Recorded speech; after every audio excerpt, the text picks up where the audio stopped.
안녕하세요. 박성호 변호사입니다. 반갑습니다. 오늘 2025년도 74기 경희 공개 경쟁 채용 시험 민법 총칙 기출문제 해설해 보도록 하겠습니다.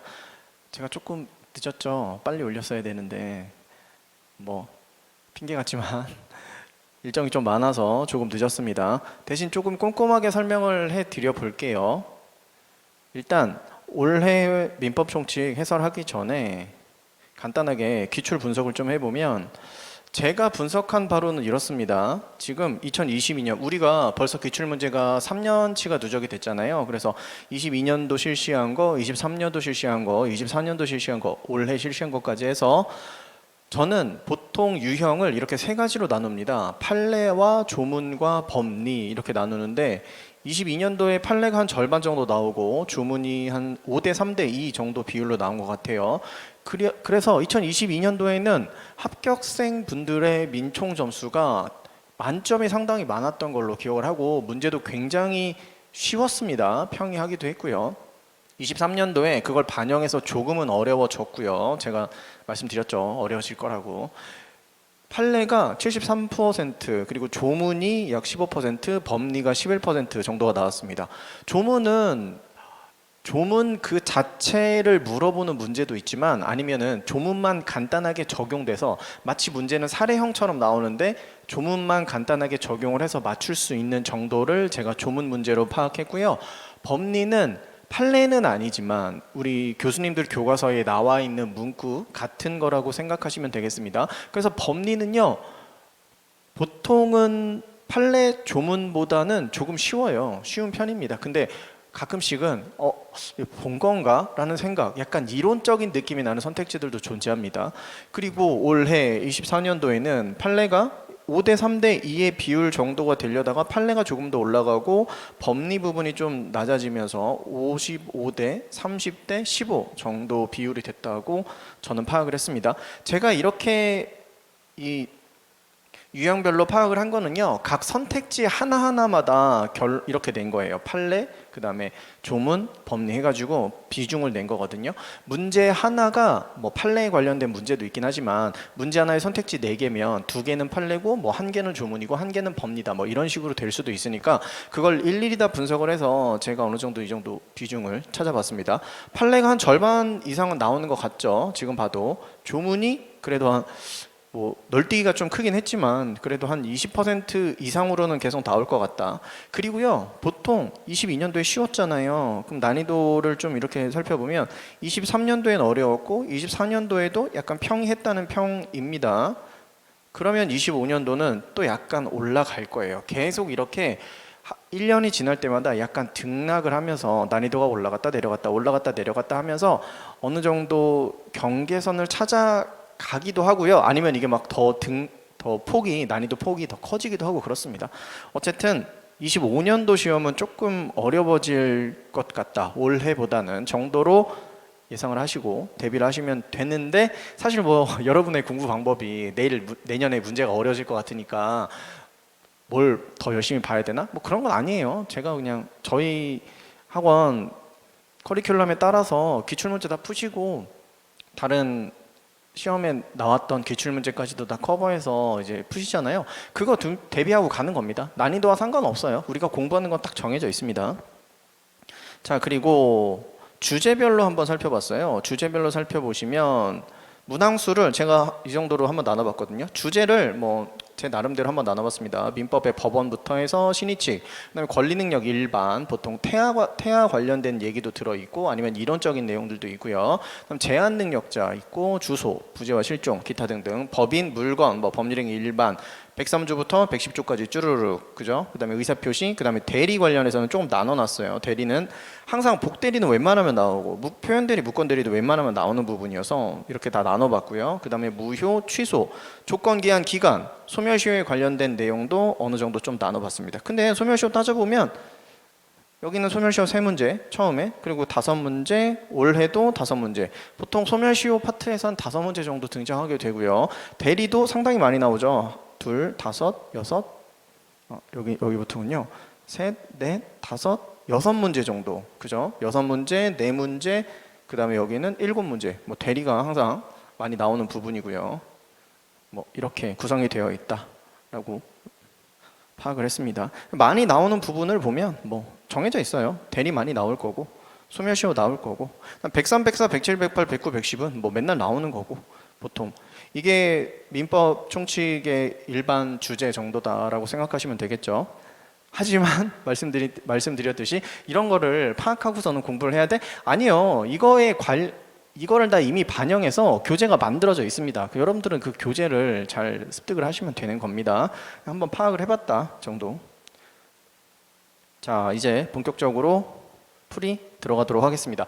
근데 벌써 이제 시간이 많이 지나가지고 한 3주 됐습니까? 2주 됐습니까? 그래서 여러분들 다 아시잖아요. 벌써 발표가 나버렸죠. 뭐 이미 합격하셨으면 지금 체력을 열심히 준비하고 계실 거고, 만약에 불합격하셨다면, 안타깝게도 불합격하셨다면 뭐 기출문제 풀이 한번 보실 거 나쁘지 않다고 생각이 듭니다. 어쨌든 다시 지금 75기를 대비하시는 분들도 계실 거고, 만약에 74기에서 필기시험 합격하셨으면 무조건 올해 최종 합격하셔야 되니까 이거 뭐 보시는 게 의미가 있을까요? 여기까지. 네.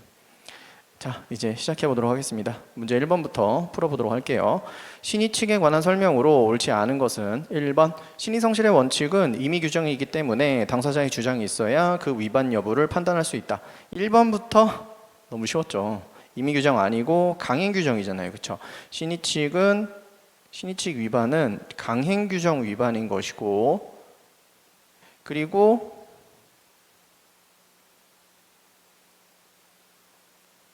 강행 규정 위반인 것이고, 당사자의 주장 필요 없죠. 당사자의 주장 필요 없고 직권조사 사항입니다. 직권조사 사항이 된다. 그다음 2번 해고된 근로자가 퇴직금을 이의 없이 수령하고 그로부터 상당한 기간이 지난 후에 해고 무효 해소를 제기하는 것은 신의칙에 반한다. 아니죠. 이거 뭐예요? 실효의 원칙, 그리고 모순행위 금지의 원칙도 적용될 수가 있습니다. 3번도 마찬가지. 대항력 있는 임차권자가 권리가 없다고 확인해준 상대방에게 나중에 그 권리를 주장하는 것은 특별한 사정이 없는 한 신의성실 원칙에 반한다. 이것도 모순행위 금지 원칙에 반하는 거죠. 모순행위죠. 실제로 이 사람이 한 거. 임차권자가 왜 이거 해줬죠? 제가 기본 강의에서 판례를 좀 자세하게 설명을 드리잖아요. 뭐 위에 거는 워낙 쉬운 거니까. 임차권자가 임대인이 어딘가 임차권자니까 어느 건물에 살고 있었겠죠. 임차를 해서 임대인이 은행에 그 건물을 담보로 해서 돈을 빌리려고 하는데 임차 그 상위 어디 있어요? 대항력 있는 임차권자, 그러니까 순위가 되게 높은 임차권자가 있다면 그만큼 대출이 안 나오니까 확인서를 써달라고 한 거 아니에요. 저는 뭐 대항력 있는 임차권자가 아닙니다. 나중에 뭐 임차권 주장하지 않겠습니다. 써가지고 그걸 가지고서는 임대인이 돈을 빌렸죠. 그 다음에 문제가 생겨가지고 건물이 경매가 되니까 임차권자가 그제서야 내 보증금 어떡하지? 라고 하면서 이렇게 주장을 했는데 받아주겠다 안 받아주겠다 안 받아주겠다 네가 책임져라 라고 했던 사례죠. 4번 보증인의 주채무자에 대한 신뢰가 깨어지는 등 정당한 이유가 있는 경우 보증인은 특별한 사정이 없는 한 사정 변경 원칙에 따라 계속적 보증 계약을 해지할 수 있다. 일단 첫 번째 사정 변경의 원칙이라는 게 중요하죠. 그랬을 때 원래 사정 변경의 원칙에서 제일 중요한 내용은 이 사정이 도대체 무슨 사정이냐, 이게 되게 중요한 거죠. 계약 성립의 기초가 된 사정을 얘기하고 주관적이거나 뭐 이런 사정은 생각하지 않고 객관적 사정만을 얘기한다라는 거. 그리고 계속적 보증 계약 뭐라고 쓰죠? 근보증이잖아요. 이거 근보증. 근보증이면 뭐랑 구분이 됩니까? 확정채무 보증과 구분하셔야죠. 확정채무 보증의 경우에는 뭐가 가능하다? 사정 변경을 이유로 계약을 해지하는 게 가능하다. 그게 신의칙 위반은 아니었죠. 하지만 근보증이었어. 계속적 보증이었다면 내가 회사의 이사의 입장에서 회사의 채무를 보증했다고 하더라도 그게 근보증이면 이사의 지위를 이제 잃게 됐잖아요. 이사직에서 해임됐어. 그러면 그 근보증 계약을 어떻게 할 수 있다? 해지할 수 있다가 되는 거죠. 넘어가겠습니다. 2번. 미성년자의 법률행위에 관한 설명으로 옳지 않은 것은 1번 미성년자의 법률행위에 대한 법정 대리인의 동의는 묵시적으로도 가능하다. 묵시적으로 가능은 뭐 민총을 전체를 총괄하는 내용이니까 무조건 가능. 2번 법대의 동의가 있었다는 증명 책임은 그 법률행위의 유효를 주장하는 상대방에게 있다. 이거 맞는 건데 이거 맨날 헷갈리지 않으세요? 미성년자 지금 누가 붙은 거죠? 상대방이 붙은 거잖아요. 어쨌든 상대방이 붙었습니다. 상대방이 붙어서 법률행위 유효를 지금 미성년자는 이 계약을 무효로 하고 싶은 거고 난 미성년자인데 계약을 체결했으니까 이 계약은 무효입니다 라고 하고 싶은 거고요. 상대방은 이 계약을 유효로 하고 싶은 거예요. 지금 이런 상황인 거죠. 이런 상황에서 법정 대리인의 동의가 있었다는 건 결국에는 계약을 유효로 하는 상대방에게 유리한 사유잖아요. 그러니까 상대방이 이 증명 책임을 진다라는 건데 반대로 생각할 수도 있지 않아요? 예를 들어서 미성년자 측이 유효로 하고 싶고 상대방이 무효로 해서 붙으면 법정 대리인 동의가 있었다는 건 미성년자한테 유리한 사정이잖아요. 라고 생각을 하실 수도 있겠지만 아니에요. 그런 경우는 없어요. 그런 경우는 왜 없습니까? 왜 없냐면요. 법정 대리인의 동의가 있었다고 미성년자 측은 만약에 이 계약을 유효로 만들고 싶으면 법정 대리인이 뭐 하면 되죠? 그냥 추인하면 되는 겁니다. 그러니까 이 선택지는요. 요게 기본 세팅이 된 상태에서 나오는 거예요. 아시겠죠? 그걸 반드시 아셔야 되는 겁니다. 그게 나중에 이제 증명 책임이 좀 여러 군데서 나오는데 그러면 반대로 생각할 수도 있는 거 아닌가? 반대로 생각하면 틀림없이 여기서는 미성년자 측한테 유리한 사정인데 그렇다면 미성년자 측이 주장하고 증명해야 되지 않을까? 라고 고민이 된단 말이에요. 그런 거 아니라는 겁니다. 아시겠죠? 그다음 3번. 미성년자가 제한 능력을 이유로 법률 행위를 취소하기 위해서는 법정 대리인의 동의가 있어야 한다. 아니죠. 이거 140조에 나와 있죠. 미성년자는 뭐 법대 동의 없이도 그냥 취소할 수 있습니다. 재착사 대승이라고 하죠. 그죠? 법률행위 취소권자, 제한 능력자도 법대 동의 없이 그냥 취소할 수 있는 겁니다. 그러니까 여러분이 미성년자랑 거래하시고 당근 거래하신 다음에 미성년자 측에서 뭐만 하나 던지면 그 계약 취소할게요. 그거 돌려주세요. 그 돈 돌려주세요. 라고 얘기하면 바로 취소가 돼버리는 거 아닙니까? 아시겠죠? 4번. 법정 대리인이 미성년자 본인 이름으로 매매계약을 체결한 경우에도 법대가 그 행위를 한 이상 미성년자에 대하여 매매계약의 효과가 발생한다. 법정 대리인이라는 말에서 법대는 뭘 가지고 있어요? 대리권을 가지고 있잖아요. 뭐에 대한 대리권입니까? 본인에 대한 대리권이죠. 본인이 재산을 가지고 있으면 그 재산에 대해서 대리권을 행사할 수가 있는 겁니다. 미성년자, 본인이 미성년자였어도 상관없어요. 그러니까 미성년자인 본인에 대해서 법정 대리인인 을이 있다고 할 때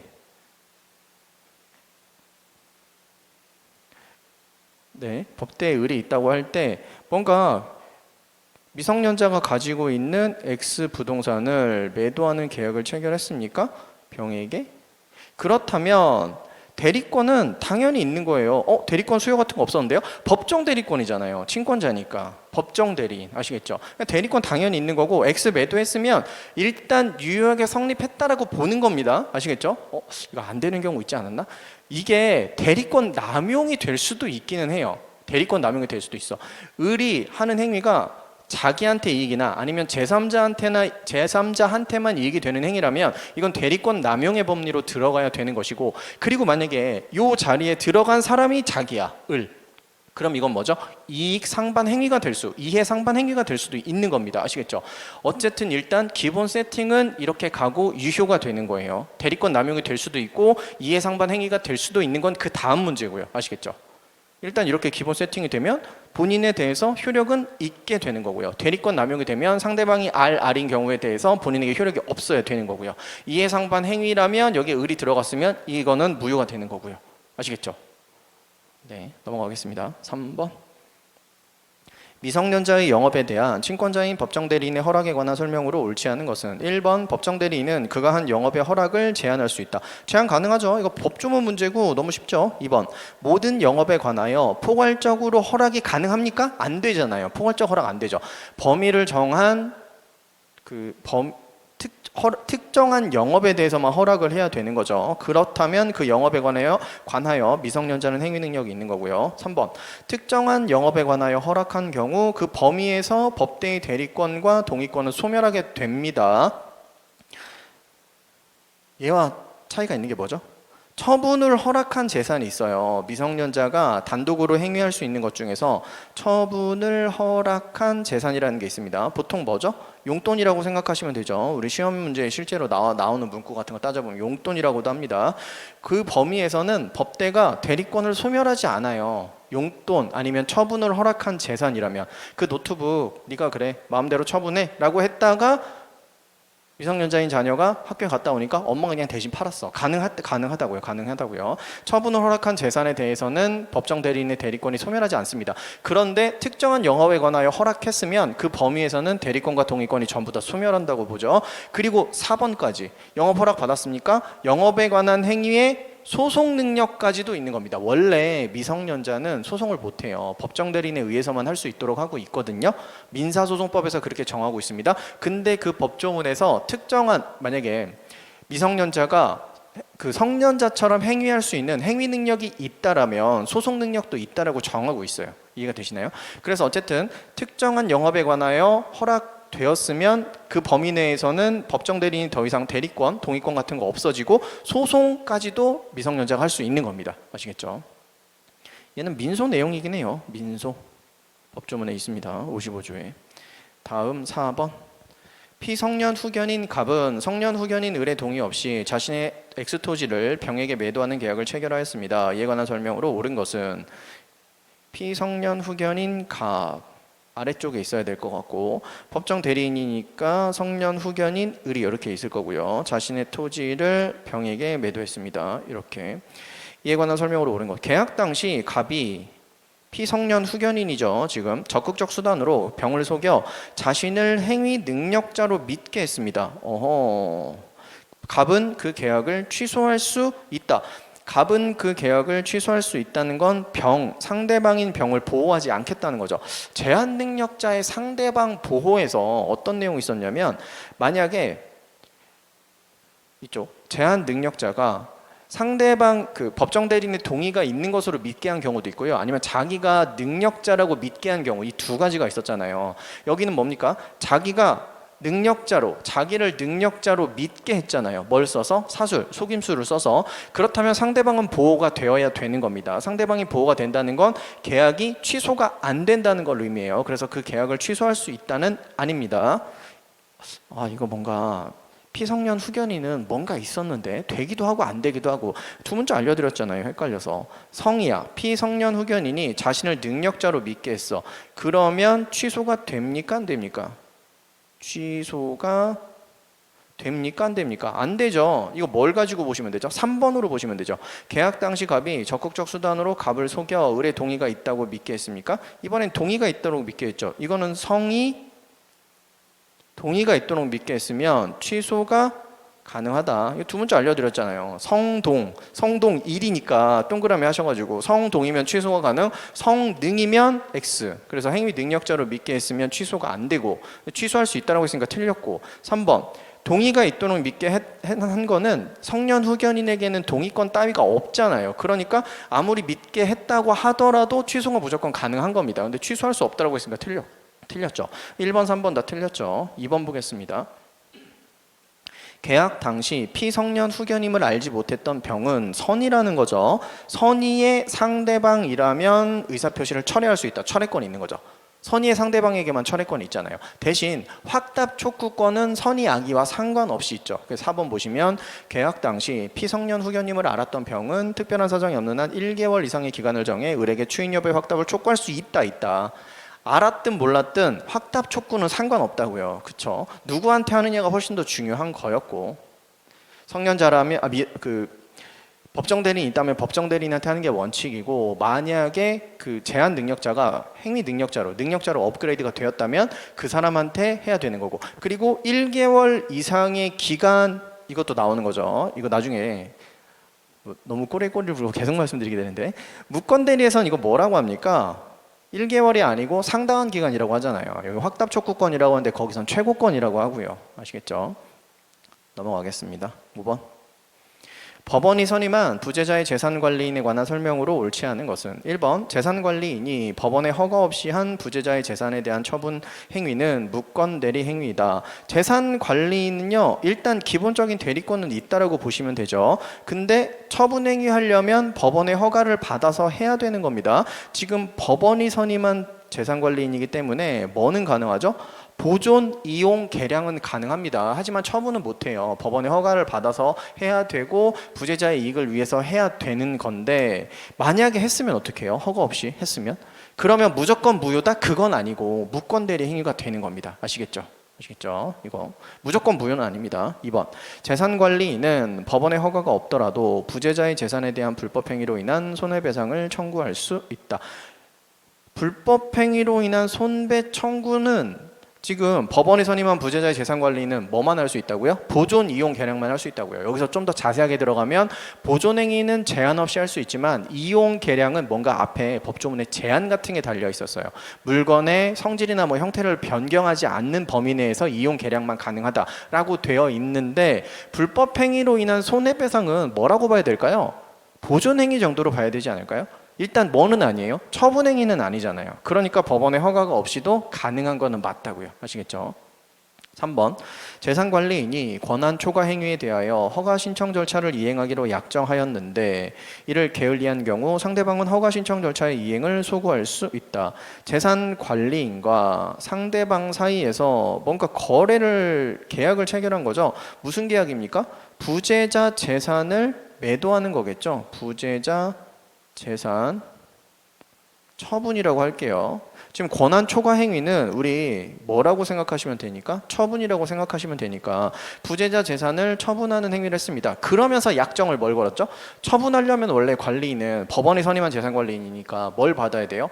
법원의 허가를 받아야 되잖아요. 처분하는 계약서를 쓰면서 거기다가 써놓은 거예요. 제가 관리인 제가 책임지고 법원의 허가 받아서 오겠습니다 라고 얘기하는 거예요. 사후 추인하는 것처럼도 가능하니까. 그래서 여기다가 뭘 걸었다? 이렇게 허가 받아줄게, 허가 꼭 받겠음, 이런 약정도 한 거잖아요. 그러면 이 약정을 상대방이 관리인한테 청구할 수 있느냐라는 내용이었는데 이 처분행위는 허가가 없으면 무효인 건 맞아요. 하지만 관리인과 상대방 사이에서는 관리인이 허가를 받아주겠다라는 약정을 했고 얘는 처분행위로 안 보는 게 우리 판례 아닙니까? 이거 무슨 행위로 봐요? 이거 관리행위로 보잖아요. 그렇죠? 아시겠죠? 이 두 개를 좀 나눠서 보셔야 되는 겁니다. 이거는 관리행위로 보니까 이행 소구 가능합니다. 4번 재산관리인이 권한을 초과하는 처분에 관하여 법원의 허가를 받아 부재자의 부동산을 매매한 후에 그 허가 결정이 취소된 경우 그 매매는 소급적으로 효력을 상실한다. 자, 여기에서 시간 순서를 한번 보도록 하겠습니다. 허가가 나왔나 봐요. 재산관리인이 있었고 재산관리인이 뭔가 지금 권한을 초과하는 처분 하려고 하는 거죠. 처분행위 허가를 받아서 오케이 처분을 했습니다. 근데 그 이후에 무슨 일이 생긴 거예요? 그 이후에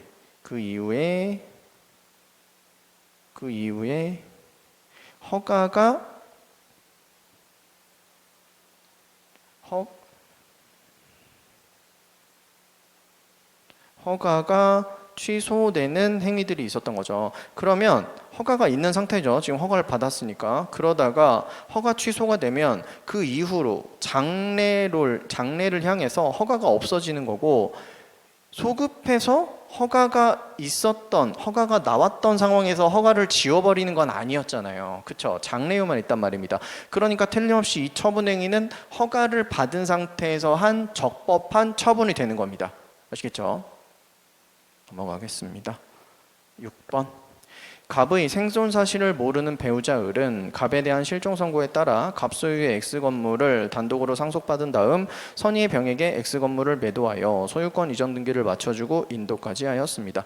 그림 한번 그려보면 갑이 있죠. 그리고 원래 배우자는 옆으로 그리는데 여기서는 단독 상속인이라는 표현을 썼으니까 상속이니까 그냥 아래로 이렇게 때려볼게요. 아래로 내려볼게요. 상속, 그 다음에 갑이 가지고 있는 재산을 X 원래 있었고 이 X를 매도하게 되는 거죠.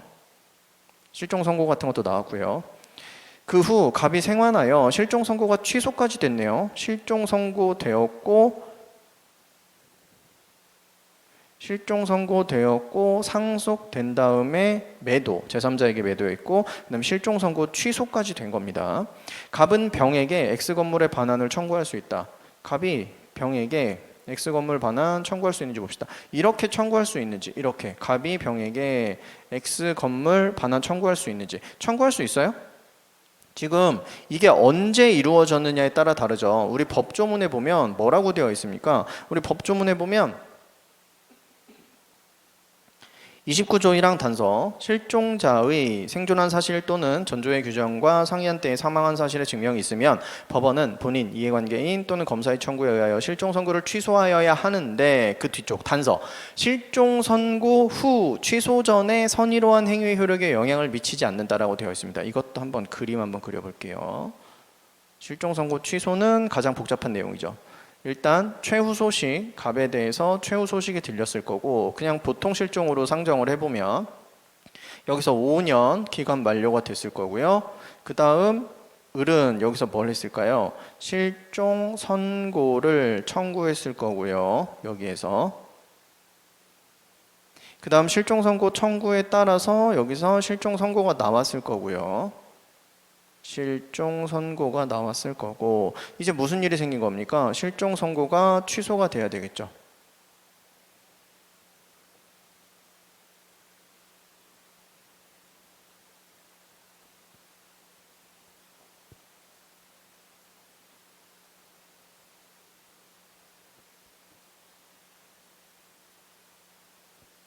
이렇게 되는 거겠죠.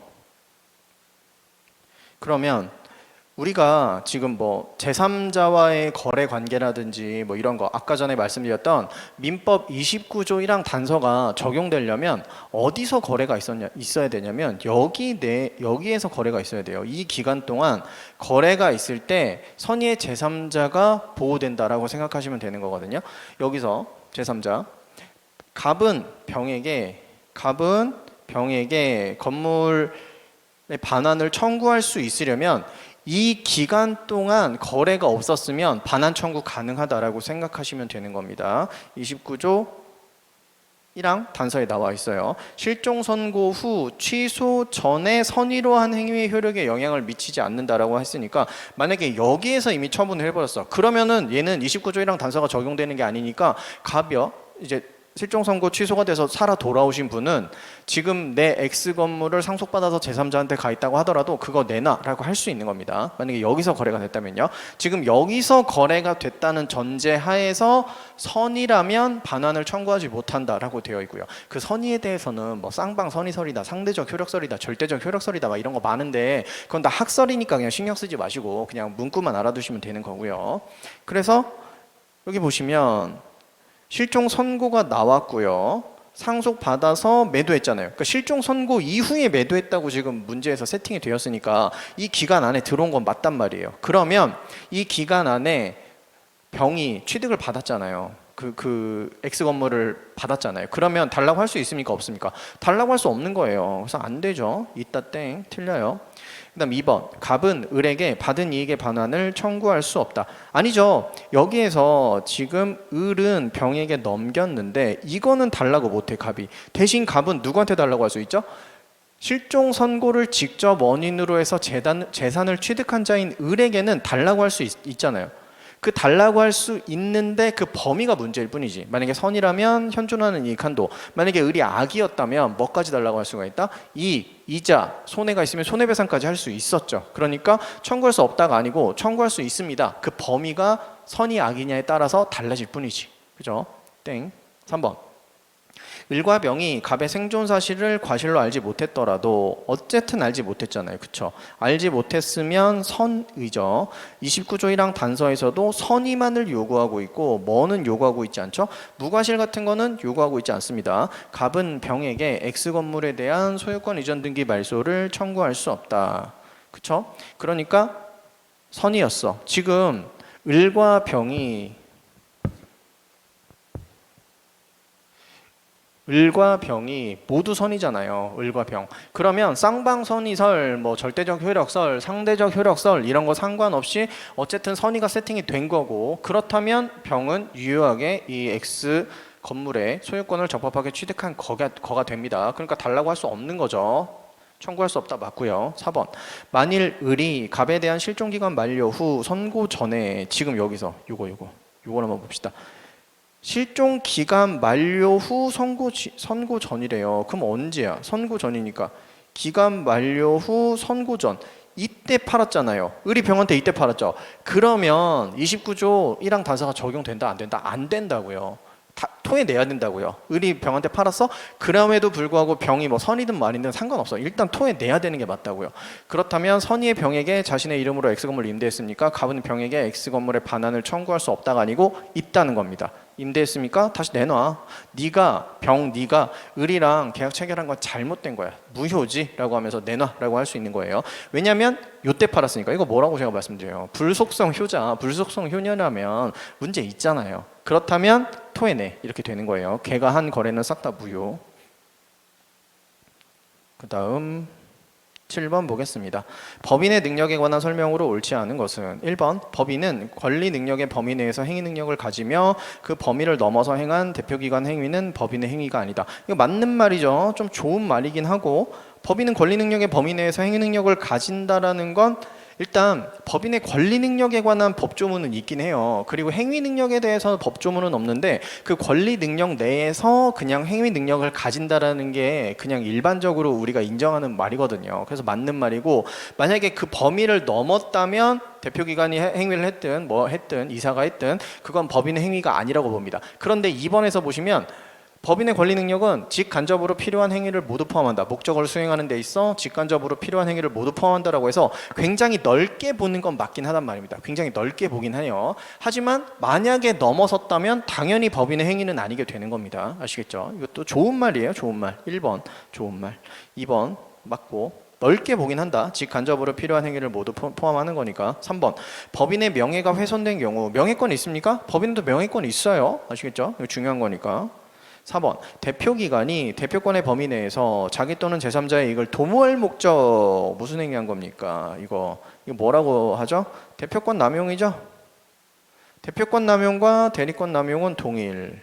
대표권 남용 일단 원칙은 유효죠. 원칙은 유효. 근데 예외적으로 뭐를 가져다 씁니까? 상대방이 RR이었다면 아이패드가 이따가 쉬는 시간에 껐다 켜보도록 하겠습니다. 예외가 되어서 상대방이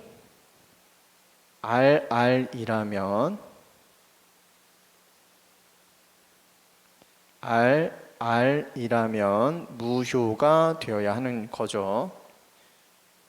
넘어가겠습니다. 8번 법인의 대표권 제한에 관한 설명으로 옳지 않은 것은 1번 사단법인의 이사장 직무대행자가 개인의 입장에서 그 법인을 상대로 소송을 하는 것은 이익상반 사항에 해당한다. 이사장이면 지금 법인의 대장인 거죠. 대표자라고 생각하시면 되는 거고 직무대행자니까 결국에 이 직무대행자도 해당 법인의 대표자인 겁니다. 근데 그 직무대행자가 법인을 상대로 소송을 한다. 이거 어떤 세팅이에요? 이거죠. A 법인이 있고 A 법인의 지금 대표자가 갑이에요. 이 직무대행자가 갑이라고 생각하시면 되고 이 사람과 지금 누구랑 거래를 체결하는 겁니까? 갑이 거래를 체결하게 되는 거가 되겠죠. 이렇게 아시겠죠? 그 다음 2번 법원의 직무집행정지 가처분 결정에 의해 법인을 대표할 권한이 정지된 대표이사가 그 정지기간 중에 체결한 계약은 절대적으로 무효입니다. 이것도 마찬가지 장래요만 있잖아요. 가처분 결정됐다가 가처분 결정이 날아간다고 하더라도 그거는 뭐죠? 결국에 장래요만 있기 때문에 일단 직무집행정지 가처분 결정이 있었던 기간 동안은 내가 직무집행을 할 수가 없는 상태가 되는 겁니다.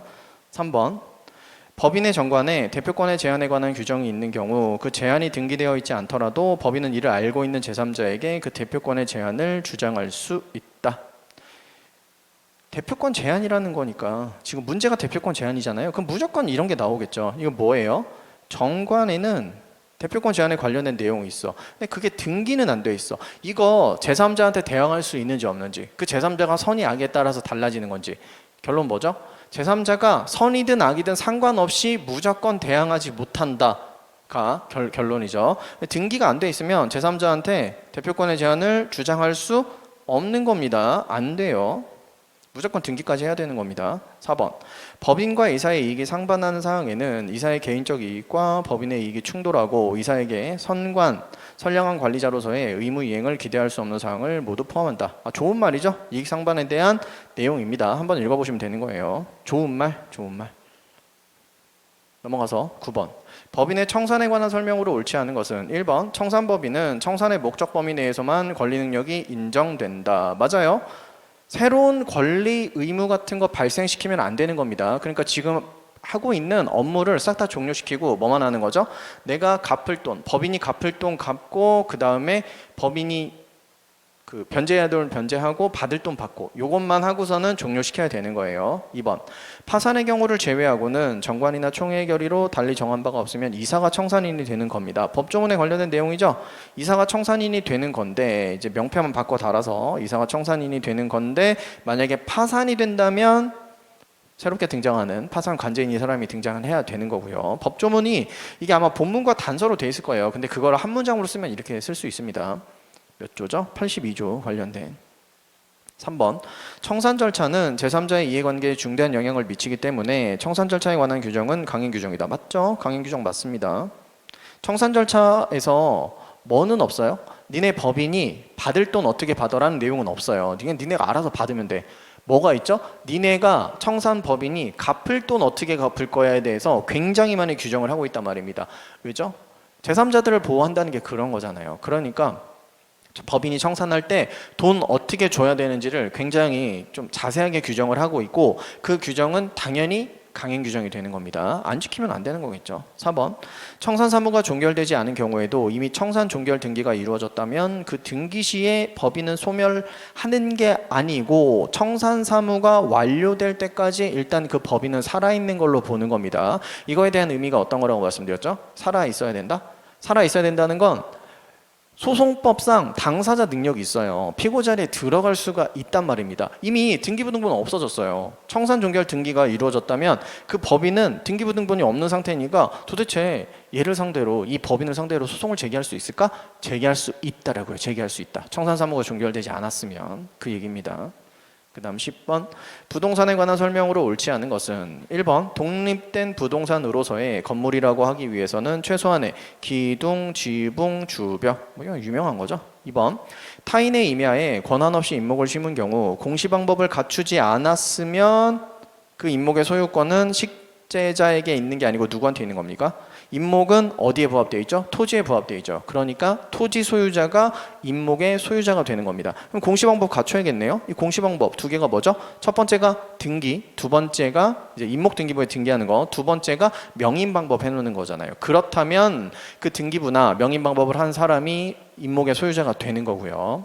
3번 아무런 권한 없이 타인의 토지에 채소를 경작했다. 이거 뭡니까? 경작. 농작물이죠. 농작물은 항상 누구한테? 일단 채소가 성숙해서 독립한 물건으로서의 존재를 갖추긴 해야 돼. 그러면 무조건 누구 거? 경작자 거. 언제나 경작자 거 농작물은. 4번 일반적으로 토석은 토지의 기본적 구성 요소고요. 원래 어디죠? 토지를 팔면 같이 팔리는 게 원래 원칙이란 말입니다. 근데 따로 토석만 떼서 파는 것도 가능하다. 토석 그 자체의 굴지 채취를 목적으로 하는 경우를 제외하고는 그렇게 따로 파는 것도 가능하다가 되겠습니다. 11번부터 보겠습니다. 11번 주물과 종물에 관한 설명으로 옳지 않은 것은 1번 주물과 소유자가 다른 물건은 종물이 될 수 없다. 맞아요. 주물과 종물은 동일한 소유자에게 속하여야 되는 게 원칙이죠. 물론 아닌 것 같은 판례가 하나 있는데 만약에 그게 선택지로 나오려면 그 판례 문구를 거의 그대로 써줘야지 맞다고 하시면 되고 일단 동일한 소유자에 속해야 된다는 무조건 맞는 겁니다. 일단은 맞는 거예요. 그렇게 나오면 다른 말 없고 2번 종물과 주물의 관계에 관한 법리는 권리상호간에도 유추 적용된다. 맞죠? 권리상호간에 유추 적용되는데 이게 보통 뭐예요? X토지, 갑소유 X토지가 있었고 그 다음에 Y 건물이 있고 Y 건물은 을 거라고 해보겠습니다. 이 건물이 경매가 돼서 경락됐어요. 누가 낙찰받았다고요? 지금 갑을 나왔으니까 병에게 낙찰되었습니다. 그러면 병은 뭐는 당연히 취득하죠? Y 건물의 소유권은 당연히 취득하는 거죠. 대신 뭐까지 따라온다? 이 X토지에 대한 임차권도 같이 따라오는 거잖아요. 그래서 주된 권리, 종된 권리, 주물과 종물의 법리에 따라서 주된 권은 건물 소유권이라고 생각하시면 되고 종된 권은 토지 임차권이라고 생각하시면 되는 거죠. 이게 따라온다라는 겁니다. 3번 주물을 점유에 의하여 시효 취득한 경우 종물을 점유하지 않았더라도 시효 취득의 효력은 종물에도 미친다. 점유 취득 시효, 점유 시효 취득. 점유 취득 시효라고 하는데 점유 취득 시효에서 중요한 문구 두 개는 점유예요. 점유. 반드시 점유라는 사실을 갖춰야 되는 겁니다. 그러니까 주물만 점유해서 시효 취득을 완성, 그러니까 취득 시효를 완성해서 시효 취득, 취득 시효 다 막 이렇게 섞어서 막 얘기하거든요. 취득 시효 했다 막 이런 표현도 써요. 시효 취득이 더 맞는 말이긴 한데 어쨌든 점유 취득 시효가 완성이 돼서 주물을 가졌습니다. 그럼 종물도 저절로 가지게 되느냐? 그게 아니라고 봐요. 왜냐하면 점유 취득 시효에서 되게 중요한 그 사실이 점유했다는 사실이거든요. 그래서 주물을 점유해서 시효 취득했다고 하더라도 종물을 점유하지 않았습니까? 그럼 종물은 시효 취득이 안 된다라고 보는 겁니다. 종물 반드시 뭘 해야 된다? 점유 꼭 해야 되는 겁니다. 주물을 점유해서 시효 취득했다고 종물도 바로 따라오는 건 아니라는 거예요. 4번 어느 건물이 주된 건물의 종물이 되기 위해서는 주된 건물의 경제적 효용을 보조하기 위하여 계속적으로 이바지되는 관계에 있어야 한다. 계속적으로 이바지라는 거가 주물과 종물에서 종물의 요건이라고 생각하시면 되고 1번이 상용에 공할 거라는 거 2번 동일한 소유자에 속해야 되고요. 동일한 소유자. 그 다음 3번은 뭐예요? 장소적으로 밀접해야 되고 그 다음 4번은 뭡니까? 독립한 물건이어야 되고 뭐 이러한 요건들을 갖춰야만 종물로서 효력이 있다라고 보시면 되는 거죠. 넘어갑니다. 12번 원물과 과실에 관한 설명으로 옳지 않은 것은 물건의 용법에 의하여 수취하는 산출물은 천연과실이다. 이거 관련해서 몇 조입니까? 101조랑 102조에 관련된 법조문만 그대로 나왔는데 제가 이거 그래서 두 문자 좀 까다로운 거 잘 외워지진 않는 부분이라서 원 분리거든요.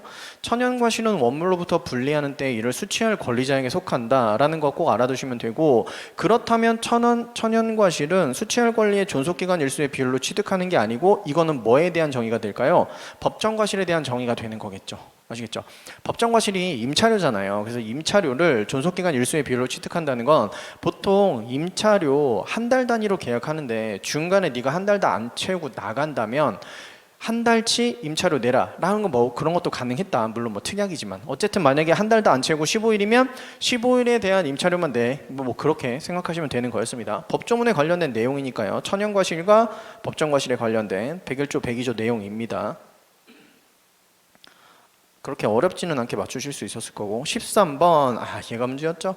과실의 수취권을 가질 수 없는 자는 제가 기본 강의에서 설명을 드릴 때 얘를 그냥 이 정도로만 설명하고 넘어왔거든요. 보통 소유권자인데요. 다른 사람들도 되긴 합니다. 되게 많아요. 근데 이게 물권법, 채권법에 관련된 좀 자세한 내용이어서 뭐 자세하게 설명은 안 드리겠습니다 하고 넘어갔어요. 사실. 그래서 이렇게 딱 보셨을 때 이거 애매하다. 소유권자는 일단 없고 그리고 가질 수 없는 자니까 좀 애매한데 근데 여기 보면 좀 이상한 말이 하나 있잖아요. 폭력으로 점유를 취득한 선의의 점유자. 이 사람 폭력으로 점유를 취득했는데 이 사람이 과실의 수취권을 가질 수 있을까? 찍었으면 4번 찍지 않았을까? 네, 죄송합니다. 제가 기본 강의 때 좀 설명을 많이 안 드린 부분이긴 해요. 그래서 이제 올해 기본 강의에서는 얘도 이제 설명을 드려야겠다라는 생각을 하기도 합니다. 네. 이렇게 약간씩 벗어나는 부분도 있긴 해요. 근데 교재에는 있거든요. 교재는 있는데 제가 설명을 안 했어가지고 얘는 보통 소유권자인데 다른 사람들도 된다. 뭐 지상권자, 유치권자, 동산질권자, 뭐 저당권자, 뭐 매매 목적물을 인도하지 않은 매도인 뭐 되게 많아요. 넘어가겠습니다. 예. 14번 반사회 질서 법률행위에 해당하지 않는 것은 103조가 나왔습니다. 강제 집행을 면할 목적으로 부동산의 허위에 근저당권 설정 등기를 마친 행위 정도로는 반사회 질서 법률행위로 안 보죠. 그쵸? 이 정도로는 그 다 정답은 1번이고 2번 다수의 보험계약을 통하여 보험금을 부정 취득할 목적 103조 위반이죠. 이거랑 유사한 거 뭐 있어요? 단순히 보험사고를 가장해서 보험금을 취득할 목적이었다면 그 보험계약도 무효죠. 103조 위반. 3번 타인의 소송에서 사실을 증언하는 증인이 그 증언을 조건으로 그 소송의 당사자로부터 통상적으로 용인될 수 있는 수준을 넘어서는 대가를 제공받기로 하는 약정은 103조 위반입니다. 증언은 무조건 무효는 아니죠. 103조 위반은 여기서는 그 소송의 당사자로부터 통상적으로 용인될 수 있는 수준을 넘었기 때문이죠. 만약에 통상적으로 용인될 수 있는 수준만 받는 그런 계약을 체결하고 대가를 제공받기로 하고 그 다음에 증언했으면 그건 103조 위반 아니었습니다. 증언은 두 개로 나뉘죠. 그리고 얘랑 비슷한 것도 뭐 있어요? 수사기관에서 허위 진술하는 건 무조건 103조 위반이었고요. 4번 명의신탁이 유효인 경우 명의수탁자로부터 신탁부동산을 매수한 제3자가 수탁자의 명의신탁자에 대한 배임행위에 적극가다. 부동산은 이중매매 같은 느낌이 들지만 정확하게는 이중매매는 아니에요. 신탁자가 있고 그 다음에 수탁자가 있습니다. 명의신탁을 한 거죠. 종중이라고 생각하시면 되고 이쪽을 수탁자는 종중원 정도로 생각하시면 되겠습니다. 그러면 지금 여기 명의신탁이 있어요. 명의신탁이 일단 유효가 될 수도 있거든요. 이렇게 종중의 재산을 종중원한테 명의신탁 해놓는 거 가능합니다. 탈세 그런 것만 없으면 돼요. 그런 목적만. 근데 수탁자가 파는데 이 제3자 여기서 선택지에서 제3자라고 하고 있으니까 제3자한테 파는데 이쪽에서 뭘 했어요? 적극가담했대. 팔라고. 야 그거 원래 종중 소유의 엑스토지인데 종중 소유 엑스토지를 지금 명의를 보니까 수탁자 걸로 돼 있잖아요. 그러니까 제3자가 적극가담해서 야 그거 나한테 넘겨라 라고 해서 체결한 명의 수탁자와 제3자 사이의 계약은 103조 위반으로 봅니다. 적극가담을 좀 키워드로 잡고 보셔도 돼요. 그 다음 15번 보겠습니다. 불공정한 법률행위에 관한 설명으로 옳지 않은 것. 이번엔 104조네요. 궁박은 경제적, 정신적 또는 심리적 원인에 기인할 수 있다. 그렇죠. 궁박은 항상 반드시 경제적인 이유로만 일어나는 건 아니에요. 2번 폭리 행위에 대한 상대방의 악의가 없으면 104조는 성립하지 않는다. 상대방의 악의? 지금 법률 행위를 하는 자가 궁박 또는 뭐 있어요? 경솔, 무경험, 이 궁경무 있잖아요. 궁경무 상태에 있다는 걸 알고 그걸 이용하려는 의도가 있어야만 104조가 성립하는 거 아닙니까? 그렇죠? 상대방의 악의가 그걸 얘기하는 거예요. 알고 법률행위를 하는 자의 궁경무 알고 이용할 의도가 바로 악이라고 표현하는 겁니다. 그 다음 3번 법률행위가 대리인에 의하여 이루어진 경우 법률행위가 불공정한 행위에 해당하는지 여부를 판단할 때 경무는 본인을 기준으로 한다. 궁, 본, 경, 무 되잖아요. 그쵸?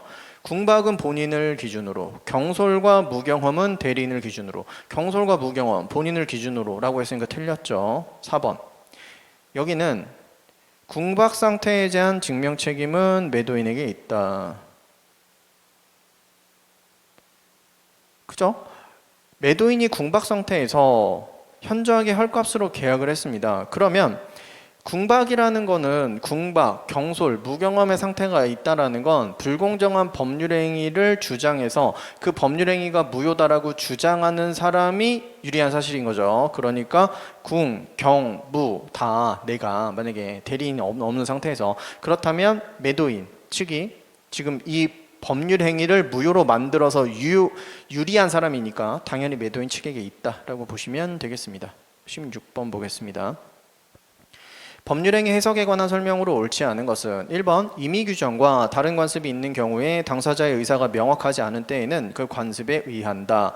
임의규정이랑 뭐랑 붙은 경우 있죠? 관습이랑 붙는 경우 있고요. 또 임의규정이랑 뭐랑 붙는 경우 있죠? 의사랑 붙는 경우도 있습니다. 그랬을 때 항상 뭐가 지죠? 임의규정은 항상 져요. 제일 약한 애 아니었습니까? 그쵸? 걔만 가지고 푸시면 되는 거고. 2번 약관 내용이 명백하지 못하거나 의심스러운 때에는 고객에게 유리하게 약관 작성자에게 불리하게 해석하여야 한다라고 봐요. 약관은 일단 객관적이고 획일적으로 적용을 해야 되는 건 맞거든요. 모든 사람들한테. 그 사람이 예를 들어서 뭐 약관을 제공하는 회사와 상대방인 뭐 을, 병, 정 뭐 이런 사람들이 많이 있을 거 아니에요. 그럼 을한테는 이 약관의 이 조항을 이렇게 해석하고 병한테는 또 이렇게 해석하고 이렇게 하는 게 아니고 약관은 객관적 획일적으로 적용하는 게 맞기는 합니다. 하지만 만약에 명백하지 못하거나 의심스러운 때에는 누가 손해봐라? 약관 작성자, 회사 측이 손해봐라 라는 것도 맞는 말이고요. 약관에서 중요한 게 객관적 획일적으로 적용한다라는 말도 중요한 거라서 한번 말씀드려본 겁니다. 3번 당사자 사이에 계약서의 문헌과 다른 내용으로 의사가 합치되었습니까? 그러면 합치된 의사가 먼저잖아요. 그렇죠? 자연적 해석. 4번 계약의 당사자에 관하여 의사가 합치되지 않았습니까? 그럼 자연적 해석은 물 건너갔네요. 그 다음 단계 뭐예요? 규범적 해석으로 가야죠. 규범적 해석도 안 된다면 마지막으로 보충적 해석으로 가야 되고, 규범적 해석에서 중요한 문구는 뭐예요? 상대방의 관점, 상대방의 관점. 그 다음 단계 보충적 해석에서 중요한 문구는 뭐죠? 가정적 의사라는 것들까지 확인하시면 되겠습니다. 17번 진의 아닌 의사표시 107조 나왔죠. 1번 진의 아닌 의사표시로서 무효인 경우 그 무효는 선의의 제3자에게 대항하지 못한다. 선의의 제3자 보호하는 규정이 있어요. 107, 108, 109, 110은 다 있잖아요. 103, 104는 없지만, 그쵸? 그래서 진의 아닌 의사표시로서 무효라면 라고 하더라도 그 무효에 대해서 선의의 제3자 대항은 안 되고요. 2번 상대방의 악의, 과실, 유무는 의사표시의 무효를 주장하는 자가 이를 주장 증명해야 된다. 이거는 뭔 얘기죠? 네, 그러니까 비진의 의사표시는 원칙이 원래 유효라고 되어 있어요. 원래 유효라고 되어 있고 17조 1항 단서에서 이렇게 표현하고 있죠. 상대방이 법률행 의사표시를 한 자가 비진이라는 거를 알았거나 알 수 있었을 때 무효로 한다라고 했거든요. 이렇게. 그러니까 비진의 의사표시는 일단 무효인 거예요. 일단 유효한 거예요. 그러면 무효를 주장하고 싶으면 어떻게 해야 된다? 상대방이 비진이에 대해서 알이었다라고 증명을 해야 되는 거죠. 이해가 되시죠? 무효를 주장하는 자가 그렇게 해야 되는 겁니다. 3번 계약 체결의 요건을 규정하고 있는 강행법규 위반한 계약은 무효. 강행법규 위반이면 절대적 확정적 무효. 비진이 안됨, 표현들이 안됨, 다 안 됐던 거 기억나시죠? 4번 비진의 의사표시에서 진이란 의사표시자가 진정으로 마음속에서 바라는 사항을 뜻하는 것이지 특정한 내용의 의사표시를 하고자 하는 의사표시자의 생각을 말하는 것은 너무 쉽지 않나요? 이거는 비진의 의사표시에서 의사표시자가 진정으로 마음속에서 바라는 사항은 진이가 아니다. 만약에 이걸 진이라고 하면요, 비진의 의사표시는 엄청나게 많아질 수 있을 겁니다. 난 사실 그때 그게 아니었는데 라고 얘기만 하면 되는 거잖아요. 그래서 그렇게 보지 않죠. 특정한 내용의 의사표시를 하고자 하는 의사표시가 바로 진의라고 얘기하죠. 18번 갑은 강제 집행을 면탈할 목적으로 을과 통정하여 108조네요. 통정허위 표시 자신의 X 도자기에 대해 허위의 매매 계약을 체결하고 X 도자기를 을에게 인도하였습니다. 그림을 간단하게 한번 그려볼까요? 갑이 을과 통정, 그래서 X 매도. 근데 이게 뭐죠? 통정입니다. 통정. 짜고 팔았어요. 매도니까 이쪽이 매도인, 이쪽이 매수인. 항상 통정에서 뭐가 중요하죠? 배신 때려야죠. 을이 누구한테? 제3자. 병에게 아마 넘기겠지. 이후 을은 X 도자기를 병에게 매도하고, 그쵸? X 매도. 그랬을 때 뭐 병, 보, 한이 뭐 이런 문제 나오겠죠. 이에 관한 설명으로 옳은 것은 1번 갑과 을 사이의 계약은 특별한 사정이 없는 한 무효죠. 통정 허위 표시는 무효이다. 그냥 이렇게 들어가잖아요. 바로. 무효예요. 무효. 일단. 무효면 을은 소유권 취득하는 겁니까? 취득 못하는 겁니까? 취득 못하는 거죠. 2번 을은 특별한 사정이 없는 한 X 도자기에 대한 소유권을 취득하지 못해야 되죠. 3번 병이 선인 경우 갑은 병에게 X 도자기에 대한 반환을 청구할 수 없죠. 선의의 제3자 아닙니까? 선의 제3자. 그죠? 선의가 일단 추정이 되는 거고, 그리고 선이라고 이야기까지 나왔고, 그렇다면 둘 사이에서 X 매도는 무효이긴 한데 넘어갔잖아요. 선의의 제3자니까 보호한다고요. 그쵸? 그죠? 그러면 갑은 달라고 할 수 있다 없다? 없다. 못한다. 병이 갑과 을 사이의 매매 계약의 통정 허위 표시라는 사실을 과실로 알지 못한 경우 갑은 병에게 X 도자기에 관한 반환을 청구할 수 있다. 알지 못했다가 중요한 거죠. 병이 과실로 알지 못했다. 이거 중요합니까? 중요하지 않아요. 선의이고 무과실까지 요구하는 건 아니잖아요. 그렇죠? 선의이기만 하면 되지. 그리고 선의는 추정되기까지 하고. 그래서 알지 못했으면 일단 선이고요. 그렇다면 갑은 병한테 달라고 할 수 없다입니다. 3번과 똑같은 거예요. 뭐 과실이 있든 없든 상관없어요. 19번 보겠습니다. 통정허위 표시 또 나왔네요. 통정허위 표시에 기초하여 새로운 법률상 이해관계를 맺은 제3자에 해당하지 않는 것은 항상 통정에서는 제3자가 중요하고 채권의 가장 양도에서 채무자. 그리고 우리 시험에서는 보통 통정에서의 제3자 문제가 그렇게 어렵게 나오지 않습니다. 뭐만 보면 됐죠? 시간 순서만 보면 됐어요. 가장 행위가 일단 먼저 나오고 그 다음에 뭔가 새로운 법률 관계를 맺었으면 그걸로 끝이에요. 그걸로 끝. 아시겠죠? 그렇다면 보호되는 거고, 만약에 순서가 그게 아니야. 이미 법률상 이해관계가 있고 그 다음에 뭔가 가장행위, 통정행위가 있었어. 그렇다면 그 전에 법률관계를 맺은 자는 제3자가 아니었습니다. 그 대표적인 게 1번이잖아요. 채권의 가장양도에서 채무자, 채권자와 채무자가 원래 있어요. 여기 채권자와 채무자, A 채권이 여기 존재하는 거고, 이게 1번입니다. 원래 있어요, 원래. 근데 채권자가 여기서 뭐가 돼서 양도인이 돼서 A 채권을 양도하는 거 아닙니까? 누구에게요? 양수인에게. 그죠? 이런 행위를 하는데 얘가 통정이에요. 얘가 통정. 얘가. 그러면 지금 시간 순서가 A 채권이 먼저 성립하고 양도, 통정 행위가 있었죠. 그랬을 때 보호해야 됩니까? 아니라고요. 시간 순서. 통정 행위보다 전에 법률상 이해관계가 있는 사람이잖아요. 그러니까 얘는 108조 2항의 제3자 아닌 겁니다. 아시겠죠? 왜 이런 행동하냐고요? 그럼 채권자한테 여기 갑이라는 사람한테 또 다른 채권자들이 엄청 달려 있어요. 그래서 이 채권자는 지금 A 채권이 거의 유일한 재산인 거란 말입니다. 그러니까 빨리 넘기는 거죠. 내가 이 나머지 빚은 내가 떠안고 죽을게. 이 A라도 좀 돌려놓자라는 거. 보통 가족들이라고 생각하시면 되겠죠. 이런 일이 생기는 겁니다. 그랬을 때 어쨌든 시간 순서로 보면 되니까 가장 행위 이후에 권리 취득한 거예요. 나머지 2번, 3번, 4번은요. 가장 소비대차 있고 그 다음에 채권 양수한 자. 가장 저당권 설정 행위 있고 그 다음에 저당권이 실행이 돼서 경매가 돼서 부동산을 매각받은 자, 경락받은 자죠. 가장 매매가 있고 그 다음에 그 부동산에 대해서 전세권을 설정받은 자니까 다 시간 순서가 가장 행위, 통정 행위가 있은 다음에 법률상 이해관계를 맺은 거가 되는 거예요. 아시겠죠? 우리는 보통 그 시간 순서대로 되고 시간 순서만 알면 거의 다 풀리는 문제가 나오고 예외적인 게 하나 있긴 해요. 그죠? 채권 추심을 위해서 양도받은 자는 제3자에 해당하지 않죠. 시간 순서는 제대로 세팅이 되지만 아시겠죠? 그 다음 20번 보겠습니다. 착오로 인한 의사표시에 관한 설명으로 옳은 것을 모두 고른 것은 기억.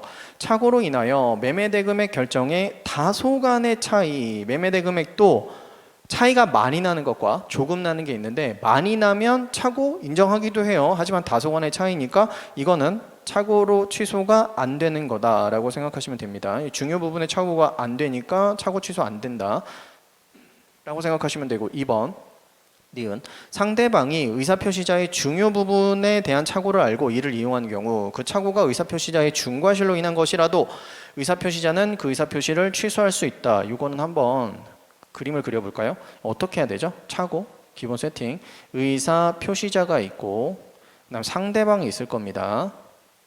둘이 의사표시자가 무슨 의사표시를 했을 거예요. 일단 첫 번째 의사표시를 했는데 이 의사표시가 착오에 의한 의사표시다라고 주장하면서 이걸 취소하고 싶거든요. 일단 첫 번째 뭐라고 해야 되죠?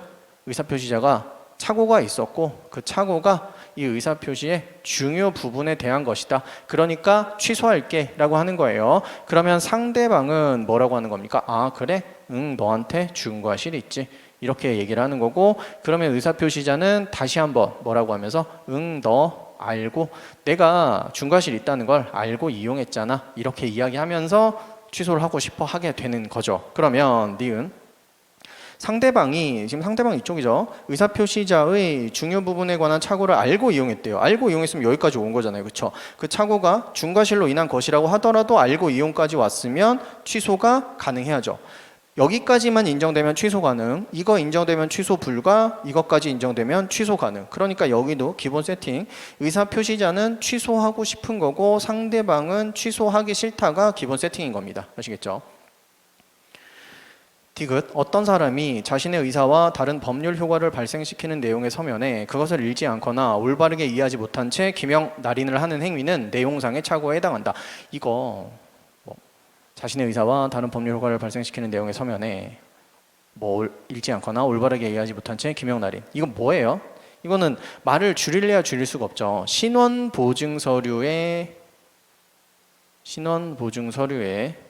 서명 날인한다는 착각에 빠졌고요. 서명 날인한다는 착각에 빠진 자가 연대 보증 서류에 서명 날인한 행위죠. 이건 말을 줄일 수도 없어. 연대보증 서류의 서명 날인한 행위. 그랬을 때 이거 뭘로 봐요? 표시상 착오로 보죠. 표시상 착오. 표시상 착오여서 뭐는 인정이 안 되죠? 사기 취소는 안 되고 뭐만 된다? 착오 취소만 되잖아요. 이 왜 안 되는 거죠? 왜 안 되냐면 사기에 대한 사기 취소를 하려면 의사와 표시가 일치되어야 하는데 이 사람의 의사는 이거잖아요. 이게 의사지. 근데 표시는 이렇게 했잖아요. 표시는. 이게 의사와 표시가 다른 거예요. 의사와 표시가 다른 거니까 어디로 갈 수가 없어? 법리상 사기 취소, 내 의사와 표시가 일치됐다는 쪽으로 이쪽으로는 갈 수가 없는 겁니다. 착오 취소만 가능한 사례다. 얘가 되게 많이 나오죠. 라는 거였습니다. 확인하시면 되고요. 내용상의 착오 아니고요. 이거 무슨 착오? 표시상의 착오다. 표시상의 착오다. 중요한 거죠. 알아두시고. 21번 보겠습니다. 사기 또는 강박에 의한 의사표시에 관한 설명으로 옳은 것은 비통착사 110조 사기 강박입니다. 1번 상대방의 대리인 등 상대방과 동일시할 수 있는 자의 강박은 제3자의 강박에 해당하지 않는다. 사기 강박은요, 그냥 두 명이 성립하는 경우가 있었죠. 두 명이서 이쪽 의리가백에 사기, 기망 또는 강박을 해서 그거에 의한 의사표시를 하게 만드는 경우가 있었고, 그렇다면 이 의사표시는 취소할 수 있는 거였고요. 제3자에 의한 사기 강박이 있었습니다. 갑한테 병이라는 사람이 기망, 사기 또는 강박을 하는 거죠.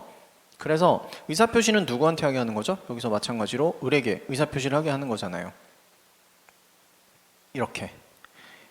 이런 행동이 있을 때 얘도 무조건 이 의사표시는 언제나 취소할 수 있느냐? 그건 아니었습니다. 언제 취소할 수 있어요? 상대방이라고 표현하는 상대방이 알았거나 알 수 있었을 때, 뭐에 대해서? 이 사기강박에 의한 거다. 이 의사표시가 사기강박, 제3자의 사기강박에 의한 것이다라는 걸 알았거나 알 수 있었을 때만 갑이 이 의사표시를 취소할 수 있도록 하는 거잖아요. 그게 을도 보호하는 의도가 있는 거니까요. 아시겠죠? 그런데 여기에서 만약에 지금 그런 생각 들지 않으세요? 을과 병이 무슨 관계가 있겠지라는 생각이 좀 드니까, 을과 병 사이가 만약에 을이 본인이고 병이 대리인이야. 그렇다면 이거는 제3자의 사기 강박이 아니라고 보고요. 을이 사용자고 병이 피용자야. 이렇다면 제3자의 사기 강박으로 보고요. 그런 내용들이 좀 있었죠. 그래서 상대방의 대리인 등 상대방과 동일시할 수 있는 자의 강박은 제3자의 강박에 해당하지 않고 얘는 그냥 110조 1항만 적용되어야 한다라고 표현하죠. 2번 의사표시자가 사기에 의한 의사표시를 이유로 취소하는 경우 취소는 선의의 제3자에게 대항할 수 없어야죠. 선의의 제3자에게 대항할 수 있다. 대항할 수 있다라는 건 선의의 제3자가 보호가 안 된다는 걸 의미하는 겁니다. 대항할 수 있다 없다 이거 좀 해석을 잘 하셔야 되니까, 선의의 제3자 보호하는 규정이 있잖아요. 107, 108, 109, 110 전부 다 비통착사 다 있으니까. 이게 틀린 거죠. 3번 상대방의 위법한 기망 행위에 따라 의사표시자가 착오로 의사표시를 한 경우 그 의사표시는 특별한 사정이 없는 한 당연무효이다? 착오로 의사표시했습니까? 당연무효예요? 아니죠. 착오 취소할 수 있는 행위잖아요. 그쵸? 그리고 기망 행위에 따라서 했습니까? 기망에 따른, 그러니까 사기 강박에 의한 의사표시도 취소할 수 있는 거고, 그러니까 취소할 수 있는 행위고 당연 무효는 아닌 겁니다. 취소할 수 있는 행위는 일단 유효한 거예요. 그쵸? 취소가 되어야만 소급해서 무효로 바뀌는 거고요. 4번 제3자의 위법한 강박 행위에 따라 의사표시자가 공포심을 가지고 상대방에게 의사표시를 한 경우 의사표시자는 그 강박 행위를 알고 있었던 상대방에 대해서 의사표시를 취소해야 되는 거죠. 누구한테 해야 된다? 확정된 상대방, 법률행위 할 때 법률행위 확정된 상대방이 있으면 그 상대방에 대한 의사표시를 취소할 수 있다라고 142조에서 규정하고 있습니다. 법조문에 관련된 내용이었다. 그다음 22번 보겠습니다. 의사표시에 관한 설명으로 옳은 것을 모두 고른 것은 기억, 의사표시자가 통지를 발송한 후 제한 능력자가 되어도 특별한 사정이 없는 한 의사표시의 효력에 영향을 미치지 않는다. 이 의사표시의 그 도달 그쪽 법조문 있잖아요. 111조, 112조, 113조. 그쪽은 법조문이 많이 나오는데 뭐 대표적으로 맨날 나오는 게 이거죠. 의사표시자가 통지 발송한 다음에 사망하거나 제한 능력자가 되어도 일단 의사표시의 효력은 주겠다. 사망했는데 네, 상속인이 그냥 넘겨받으면 되는 거예요. 니은 의사표시자가 과실 없이 상대방을 알지 못하는 경우 의사표시는 공시송달 가능합니다. 여기서 공시송달은 뭐랑 콜라보가 돼야 되냐면 과실 없이랑 콜라보가 돼야 됩니다. 과실이 있더라도 공시송달할 수 있다. 이게 대표적인 오답이고 틀린 겁니다. 디귿 의사표시의 상대방이 의사표시를 받은 때의 제한능력자입니까? 그러면 제한능력자 측에서는 의사표시가 도달하지 못했다, 즉 송달하지 않았다라고 주장할 수 있지만 누구는 그렇게 주장 못하죠? 의사표시가 도달했다라고. 의사표시자가 제한능력자가 받았어? 받았잖아 라고 얘기할 수 있습니까? 없습니까? 없죠. 그래서 디귿은 땡. 111조부터 113조 거의 법조문만 그대로 나오고 뭐 별다른 해석 같은 것도 없고 나오면 되게 고마운 조문들이에요. 별로 내용이 어렵지도 않아. 그렇다고 뭔가 판례가 많이 존재하는 것도 아니야. 나오면 그냥 법조문 정도를 어떻게 해석하느냐 정도만 나오는데 무조건 맞추셔야 되는 문제죠. 23번 법률행위의 대리에 관한 설명으로 옳지 않은 것은 1번 관념의 통지인 채권 양도 통지에 관하여는 대리가 허용된다. 좀 약간 이론적인 내용이긴 한데 대리는요 일단 법률행위에만 가능하거든요.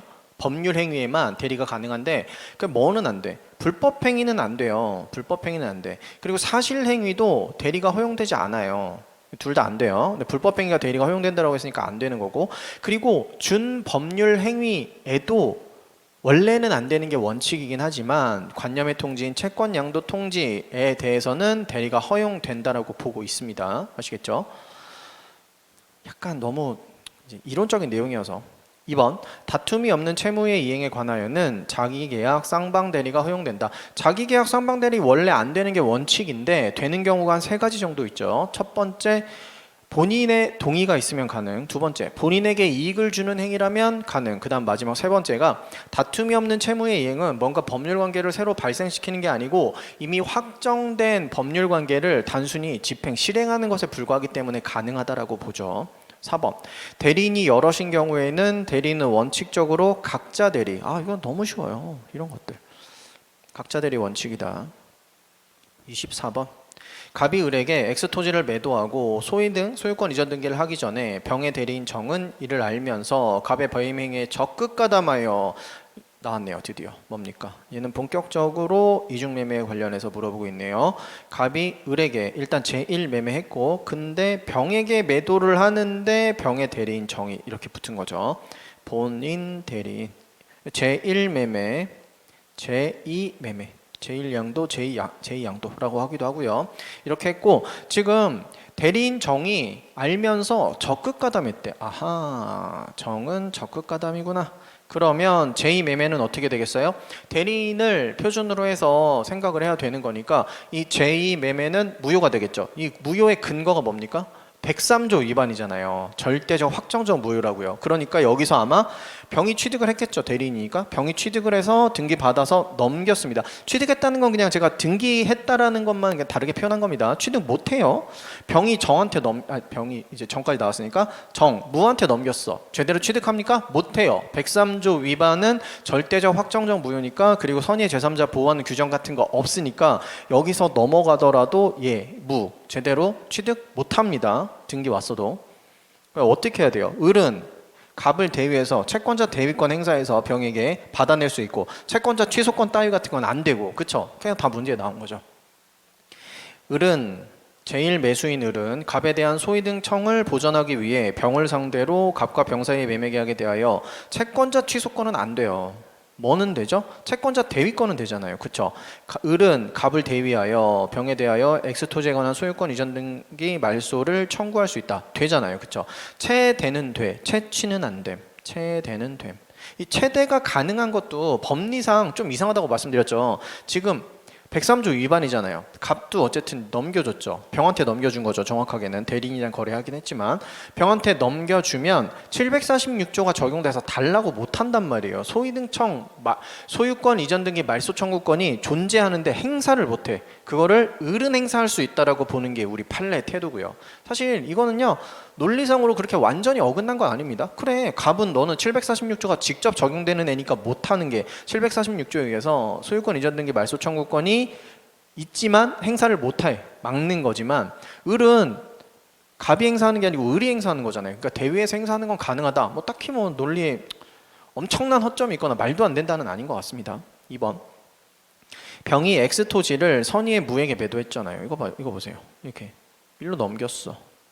소위등까지 해줬대. 등기까지 넘겨줬습니다. 무는 X 토지의 소유권을 취득합니까? 못한다니까요. 이게 선의의 제3자건, 선의의 제3자죠.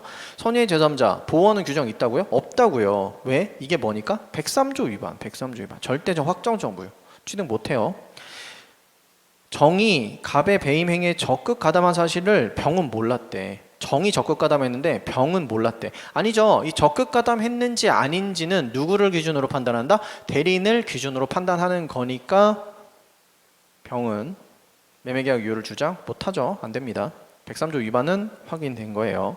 대리인 표준이다. 뭐 이런 말 판례에서 많이 나오죠. 그냥 대리인 기준으로 판단한다라고 생각하시면 되겠습니다. 25조. 대리권의 범위에 관한 설명으로 옳지 않은 것은 1번 임의 대리권은 수권행위에 의하여 주어지므로 그 범위는 수권행위 해석을 통해 정해지는 게 원칙입니다. 근데 그게 만약에 불분명하다면 보존, 이용, 개량까지는 할 수 있고 그거에 대한 판례들이 여러 개 있고 그게 바로 밑에 나오는 것들이고요. 이 문제에서. 좋은 말, 1번 맞는 말이죠. 2번 금전 소비대차 계약을 체결할 권한, 소비대차 계약 체결할 권한만을 수여받았습니까? 해제는 못하죠. 그죠? 3번 매매계약 체결의 대리권을 수여받았습니다. 중도금, 잔금 수령까지는 가능하죠. 4번 권한을 정하지 않은 대리인이 이게 118조에서 나오는 거 아닙니까? 보존, 이용, 개량인데 보존은 제한 없이 할 수 있어요. 법조문 보시면 이용, 개량이 바로 물건이나 권리의 성질을 변하지 않는 범위라고 해서 뭔가 제한이 걸려 있는 겁니다. 보존, 이용, 개량 이거 얘는 좀 까다롭게 된 것 같긴 해요. 근데 우리 알고 있지 않나요? 보존, 이용, 개량 제가 뭐 수업 시간에 여러 번 말씀드린 것 같아요. 보존, 이용, 개량인데요. 보존은 제한 없이 할 수 있고 이용, 개량은 뭔가 제한이 달려 있습니다. 그 내용까지는 모르셔도 될 것 같아요. 라고 말씀 많이 드렸던 것 같고요.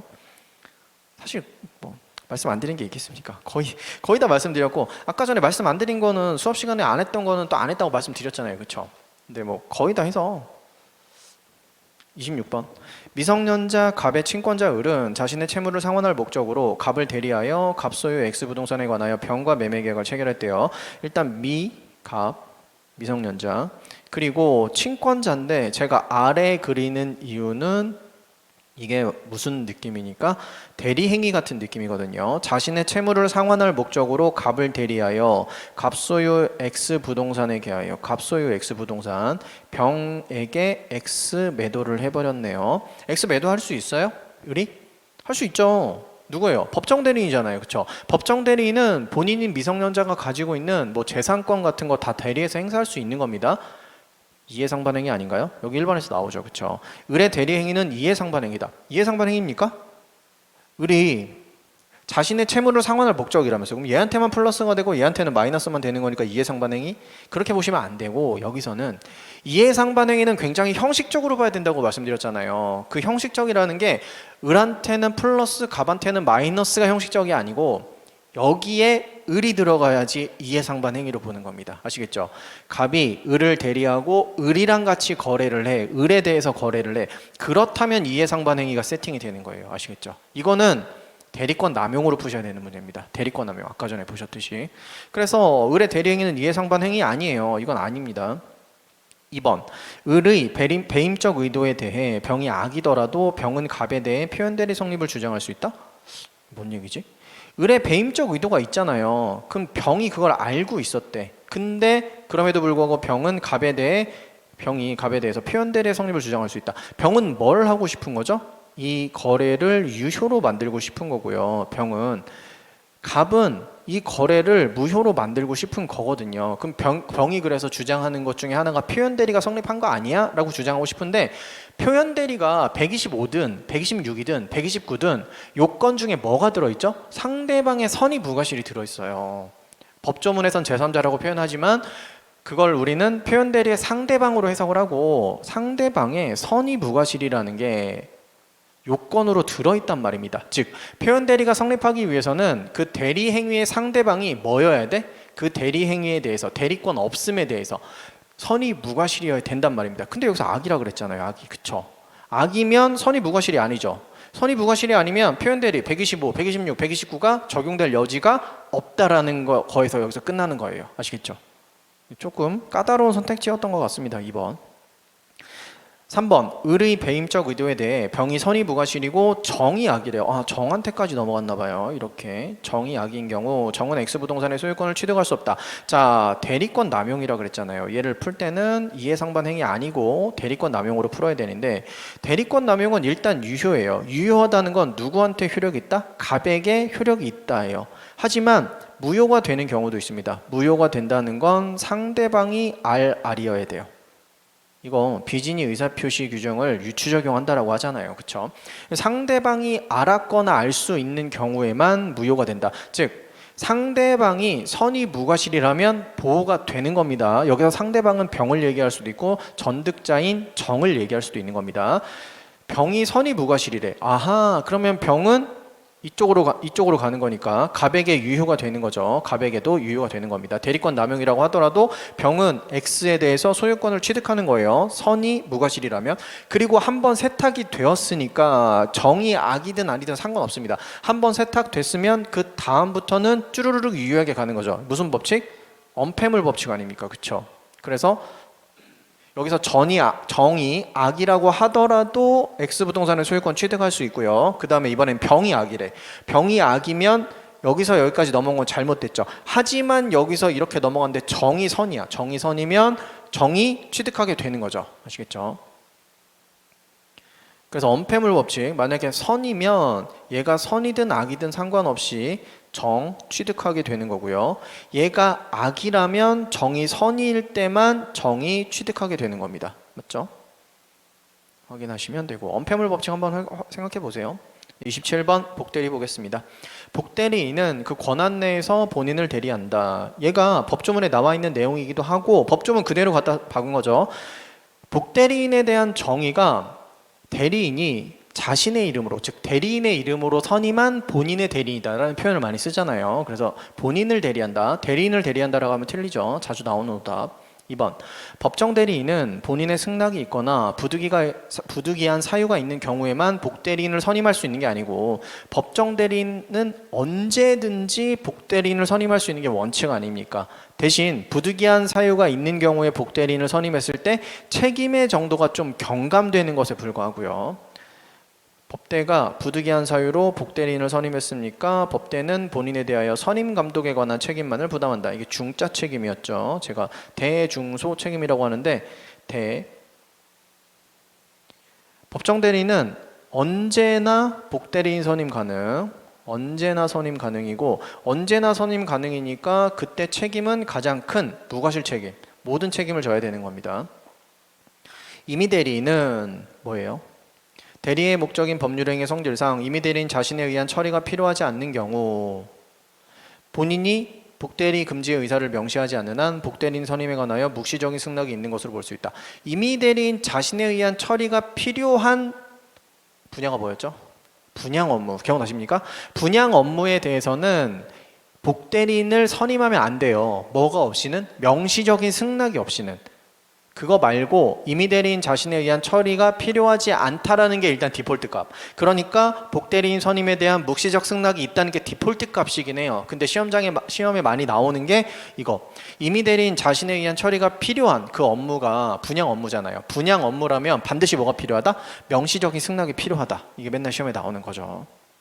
그리고 임의 대리인과 법정 대리인, 그러니까 원래 임의 대리인과 법정 대리인이 복대리인을 선임할 때 그 책임지는 범위 있잖아요. 법정 대리인은 대자 책임과 중자 책임지고 임의 대리인은 중자 책임과 소자 책임진다. 이거 승부 그리고 본인의 지명. 그림 안 그리고 이렇게 말씀만 드려도 아실까요? 네, 넘어가겠습니다. 한번 교재 한번 확인해 보시면 쉽게 나오는 거라서. 28번, 권한을 넘은 표현 대리가 성립할 수 있는 경우는 1번, 권한을 넘은 표현대리 126조 표현대리네요. 대리행위가 강행법규를 위반했습니까? 절대적 확정적 무효. 표현대리 안 됩니다. 아까 전에 비진이 표시 같은 거 준용도 안 됐고요. 2번, 임의 대리인이 임의로 선임한 복대리인을 통하여 권한외의 법률행위를 한 경우 복대리로 시작을 해서 표현 대리로 가는 거 가능이죠. 가능. 이거 수험적으로 이런 거 알아두시면 좋다라고 말씀드렸죠. 됩니다 이거. 3번, 아내가 제3자를 남편으로 가장시켜 관련 서류를 위조하여 남편 소유의 부동산을 담보로 금전을 대출받은 경우. 이거 권한을 넘은 표현 대리 아니에요. 뭐 때문에 안 되죠? 기본 대리권이 없다라고 보잖아요. 기본 대리권. 지금 아내가 제3자를 남편으로 가정시켰어? 원래 이게 만약에 기넘정 표현이 성립이 되려면 남편이 누구한테, 여기서 예를 들어서 제3자한테 뭔가 대리권 수여가 있었어야 되고 그 대리권을 넘는 행위를 여기서 했으면, 그러면 기넘정에 기넘 그다음에 상대방 정당한 이유 있으면 그때서야 표현대리가 성립하게 되는 거지. 126조 표현대리가. 여기 남편이 아니고 처잖아요. 처가 무슨 대리권 수여 같은 거 없잖아요. 그쵸? 남편이 한 것도 아니고. 그래서 안 됩니다. 이거 처가 갑자기 여기서 제3자를 뭐 관련 서류 위조도 하고 남편으로 가정시켰대. 이건 표현대리랑 상관이 없어요. 지금 이게 좀 헷갈릴 수 있어요. 왜냐하면 남편과 처 사이에는 뭐가 있으니까 일상가사 대리권이라는 게 있으니까 그걸 가지고 처가 뭐 제3자한테 대리권을 수여한 걸로 볼 수 있지 않을까. 그래서 좀 헷갈리는데 그거 아닙니다. 우리 판례는 이렇게 봤어요. 만약에 남편이 이 자리에 있고 제3자가 여기 있고 남편으로부터 제3자한테 뭔가 기본 대리권 수여, 대리권 수여 같은 게 있어서 이 기본 대리권이 성립이 됐으면 그때서야 126조 표현대를 한번 고민해 볼 수 있는 거고, 지금 그게 아니기 때문에 남편과 제3자 사이에서 어떤 법률 관계도 없잖아요. 그래서 126조 표현대리가 성립될 수 없다라고 봤습니다. 4번 갑의 대리인 을이 권한 없이 갑소유의 물건을 매도하면서 을 자신의 소유라고 칭하며 을의 이름으로 매매한 경우. 갑의 대리인 을이네요. 일단 대리인이니까 대리권이 있긴 있나 봐요. 근데 권한 없이 갑소유의 X 물건이라면 X를 매도했습니다. 근데요, 여기가 중요한 말. 을 자신의 소유라고 칭했대. 원래 표현 대리가 성립하려면 기본 대리권, 오케이. 기본 대리권은 오케이. 그 다음에 뭐가 있어야 되죠? 권한을 넘은 대리 행위가 있어야 돼요. 그러니까 여기서 X 매도가 대리 행위로서 한다라고 해야지만 126호 표현 대리가 성립할 수 있는 겁니다. 다른 정당한 이유라든지 뭐 그런 요건들이 충족됐을 때. 근데 얘는 뭐예요? 여기서 자신의 소유라고 칭하며 매매했대잖아요. 이건 대리 행위가 아니잖아요. 그쵸? 권한을 넘은 대리 행위여야 되는데 이건 대리 행위가 아니고 자기 것처럼 속여서 팔았기 때문에 얘는 표현 대리가 성립될 여지가 없는 겁니다. 아시겠죠? 넘어갑니다. 29번. 무권 대리인 을은 갑을 대리하여 갑소유 X 부동산을 선의의 병에게 매도하는 계약을 체결했습니다. 이에 관한 설명으로 옳은 것은 무대 갑, 지금 을이죠. 을, 병. 대리권 수요 없어요. 대리권 없습니다. 무권 대리죠. 그 다음에 갑소유 X를 X 매도 이렇게 했네요. 갑이 을에게 추인했대. 추인은 원래 상대방한테도 할 수 있고 상대방한테 할 수도 있고 무권 대리인한테도 할 수도 있는데 일단 을에게 추인했습니다. 그럼 병은 일단은 지금 모르는 상황이죠. 일단 모르는 상황에서 뭐 할 수 있습니까? 철회할 수 있죠. 철회 가능합니다. 그렇죠? 갑이 을에게 추인했대. 마찬가지로 또 여기에 추인했죠. 그러면 병은 갑에게 X부동산에 관한 소위 등을 청구할 수 있죠. 그렇죠? 갑이 을한테 추인한 거에 대해서 병이 알든 모르든 상관없습니다. 소유권 이전 등기. 병도 뭘 하고 싶죠? 지금? 이거 소유권 이전 등기 청구한다라는 거는 갑이 을에게 추인을 하고 병이 갑에게 X부동산에 관한 소유권 이전 등기를 청구한다는 건 지금 이 X 매도라는 행위가 유효하다고 믿고 있다는 거 아니에요. 그러니까 본인에 대해서 이 대리 행위의 유효를 주장하면서 해내라. 소유권 이전 등기 해내라 라고 하는 거니까 갑이 그리고 게다가 을한테 추인까지 했으니까 그쵸? 그러면 이 거래는 무권 대리행위 추인이 있으니까 유효가 된 거고 병이 알든 모르든 상관없이 소유권 이전 등기 청구는 가능하다라고 보시면 되겠습니다. 추인했으니까 또 가능한 거고요. 3번 병의 추인 여부에 관한 최고에 대하여 갑이 상당한 기간 내에 확답을 발송하지 않으면 여기는 추인 거절이죠. 여기는 추인이 아니고 추인 거절입니다. 어디랑 차이 있죠? 제한 능력자 상대방 보호랑은 차이가 있죠. 제한 능력자 상대방 보호에서 확답 촉구를 받은 법정 대리인이 확답을 발송하지 않으면 추인한 것으로 본다는데 여기는 거절한 것으로 보는 겁니다. 4번 만약 갑의 사망으로 을이 X부동산을 단독으로 상속한 경우 을은 병에 대하여 무권 대리 행위임을 이유로 계약의 부유를 주장할 수 있다. 이거 재밌는 사례죠? 1. 대리권 없죠? X 매도했습니다. X 매도하면 본인인 갑에게는 추인권과 거절권이 발생을 하게 되는 거고요. 지금 이거를 아무것도 행사하지 않은 상태에서 사망하게 되면 사망은 상속이니까 결국에 을한테 추인권 거절권이 생기게 된 거고요. 추인권과 거절권이 생기게 되는데 여기서 상식적으로 당연히 추인권을 행사할 것 같은데 갑자기 여기서 거절한다 이렇게 해버리는 거죠. 가능해요? 안 해요? 안 하죠. 근거가 뭡니까? 신의칙 위반. 을은 병에 대하여 무권대리 행위를 이유로 계약의 무효를 주장한다가 이런 거라고 생각하시면 됩니다. 이거 뭐예요? 무권대리인이 본인을 상속한 경우에 해당하는 거죠. 신의칙 쪽에서 한 번 나오고 무권대리 행위 쪽에서 한 번 나오고 두 번 나오죠. 우리 교재에서 보시면 30번 법률행위의 무효에 관한 설명으로 옳지 않은 것은 1번 법률행위 일부분 무효 전부 무효. 일부 무효 전부 무효가 원칙이죠. 맞는 말. 2번 의사 무능력자의 법률행위 절대적 무효입니다. 당사자 사이뿐만 아니라 제3자에 대한 관계에서도 당연히 무효. 절대적 확정적 무효. 그리고 제3자 보호도 안 됨. 의사 무능력은요 법조문이 없잖아요. 그죠? 법조문이 없어요. 우리 법조문은 권리 능력과 행위 능력이 있는 거고 의사 무능력은 없습니다. 3번 무효인 법률행위에 따른 법률 효과를 침해하는 것처럼 보이는 위법행위가 있다고 하더라도 손해배상 청구할 수 없다. 이게 무슨 사례죠? 어디서 나오는? 통정 허위 표시에서 나오는 왜? 그 법무사한테 등기 맡겨놨다가 등기 업무 위임했다가 그 등기 절차가 잘못돼서 등기가 안 되는 바람에 통정으로 넘어온 X 부동산이 제대로 등기가 안 돼서 다시 매도인 쪽으로 복귀가 됨으로써 체납 절차에 의해서 경매돼서 국가가 가져간 사례 있잖아요. 기억나시나요?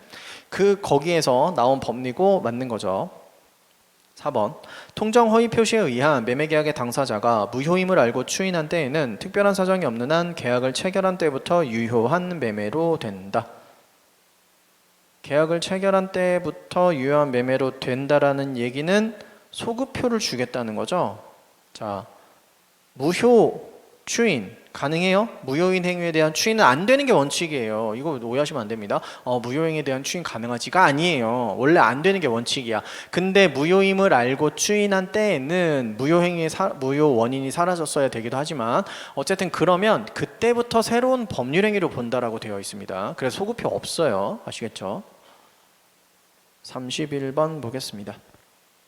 토지거래 허가구역 내 토지거래 계약이 확정적 무효인 경우가 아닌 것은 1번 확정적 무효가 되려면 관청이 불허가 때렸으면 이제 무효가 되고 끝납니다. 그리고 당사자 양쪽이 이행 거절한다고 했습니다. 그러면 확정적 무효가 되고 끝납니다. 그리고 매매계약 체결하고요. 거래 허가가 나지 않은 상태로 쭉 가다가 토지가 제3자한테 경매가 돼버렸습니다. 그렇다면 확정적 무효가 됩니다. 4번 토지거래 허가 없이 소유자인 매도인으로부터 중간 매수인에게 다시 중간 매수인으로부터 최종 매수인에게 순차로 매도됐답니다. 갑에서 을로 을에서 병으로 나 이거 뭔가 알 것 같은데 이게 토지거래 허가 구역 내에서 이렇게 된 거야? 중간 생략 등기 같은 거 아닌가? 아니에요. 이거는 갑에서 을로 일단 넘어갔고 을에서 병으로 넘어갔다 그랬잖아요. 그러면 뭐가 있으면 되죠? 이거 허가 받고 얘도 허가 받으면 다 유효가 되고 끝날 수 있는 겁니다. 확정적으로 무효가 된 게 아니에요. 아시겠죠? 지금 이렇게 갑과 을 사이에서 거래 있었고 을과 병 사이에서 거래는 있었지만 허가가 있었다는 말은 없었잖아요. 그러면 바로 얘가 유동적 무효 상태죠. 을한테 넘어간 것도 유동적 무효, 병한테 넘어간 것도 유동적 무효. 그러니까 둘 다 허가를 득하면 둘 다 허가를 받게 되면 얘도 유효, 얘도 유효로 바뀔 수 있는 겁니다. 지금 뭔가 중간 생략 등기 느낌을 주면서 정확하게 중간 생략 등기 내용은 아니에요. 얘는 중간 생략 등기는 여기에서 여기로 넘어가야 돼. 등기가 한 번에. 그러니까 병이 갑에게 뭔가 그 둘 사이에서 거래가 있었다는 거를 전제로 해서 등기 청구하는 거 가능하냐? 그러면 그게 안 된다라는 거는 다른 법리란 말입니다. 여기서는요. 아시겠죠? 뭔가 그런 느낌이죠. 근데 아니에요. 얘는 중간 생략 등기는 아닙니다. 여기서. 그래서 어쨌든 얘도 허가를 받고 얘도 허가를 받으면 둘 다 유효하게 되는 거예요. 아시겠죠? 넘어갑니다. 32번. 을은 적법한 원인 없이 갑소유의 미등기 X토지에 관하여 자신의 명의로 소유권 보존 등기한 다음에 병에게 X토지를 1억 원에 매도하고 병 명의로 소유권 이전 등기를 맞춰 주었습니다. 이에 관한 설명으로 옳지 않은 것은 원래 갑소유의 X토지가 있었어요. 근데 이걸 을이 적법한 원인이 없대요. 보통 위조해서 등기를 넘어가게 하는 거죠. 그래서 을이 X 보존 등기합니다. 처음으로 등기부를 만든 게 을이에요. 그 다음에 등기가 나한테 있으니까 이걸 병한테 빨리 넘겨주는 거죠. 소유권 이전 등기. 매도 N 소유권 이전 등기 한 겁니다. 자, X토지 등기부를 볼까요? 을 보존 등기. 처음으로 등기 친 사람이 보존이라고 하고요. 병은 소유권 이전 등기를 받았겠죠. 이렇게 간 거거든요. 누구 거예요, 이거? 등기부를 보면 지금 병 거로 되어 있죠. 근데 등기가 위조돼서 넘어왔죠. 이걸 뭐라고 표현하냐면 원인 무효의 등기라고 표현합니다. 누구 거예요? 갑 거예요. 갑 거. 이 X토지는 등기가 이렇게 넘어왔건 끝까지 어디로 갔건 상관없습니다. 무조건 갑 거예요. 왜냐하면 원인 무효의 등기에 터잡아서 계속 등기가 있으면 이 나머지 등기들도 싹 다 무효라고 생각하시면 되는 겁니다. 자, 그걸 보고 봅시다. 3번 을 명의의 소유권 보존 등기와 병 명의의 소유권 이전 등기는 특별한 사정이 없는 한 무효이다. 맞아요. 무효예요. 그래서 이거 문제 있잖아. 등기부에는 틀림없이 을 거라고 되어 있으니까 병은 믿고 샀는데 그럼에도 불구하고 갑이 병한테 야 X 내놔 등기 다시 살려내 라고 하면 줘야 될 수밖에 없어요. 등기부 보고 샀는데도 어쩔 수 없습니다. 이거는요. 그래서 좀 문제가 있다고 하죠.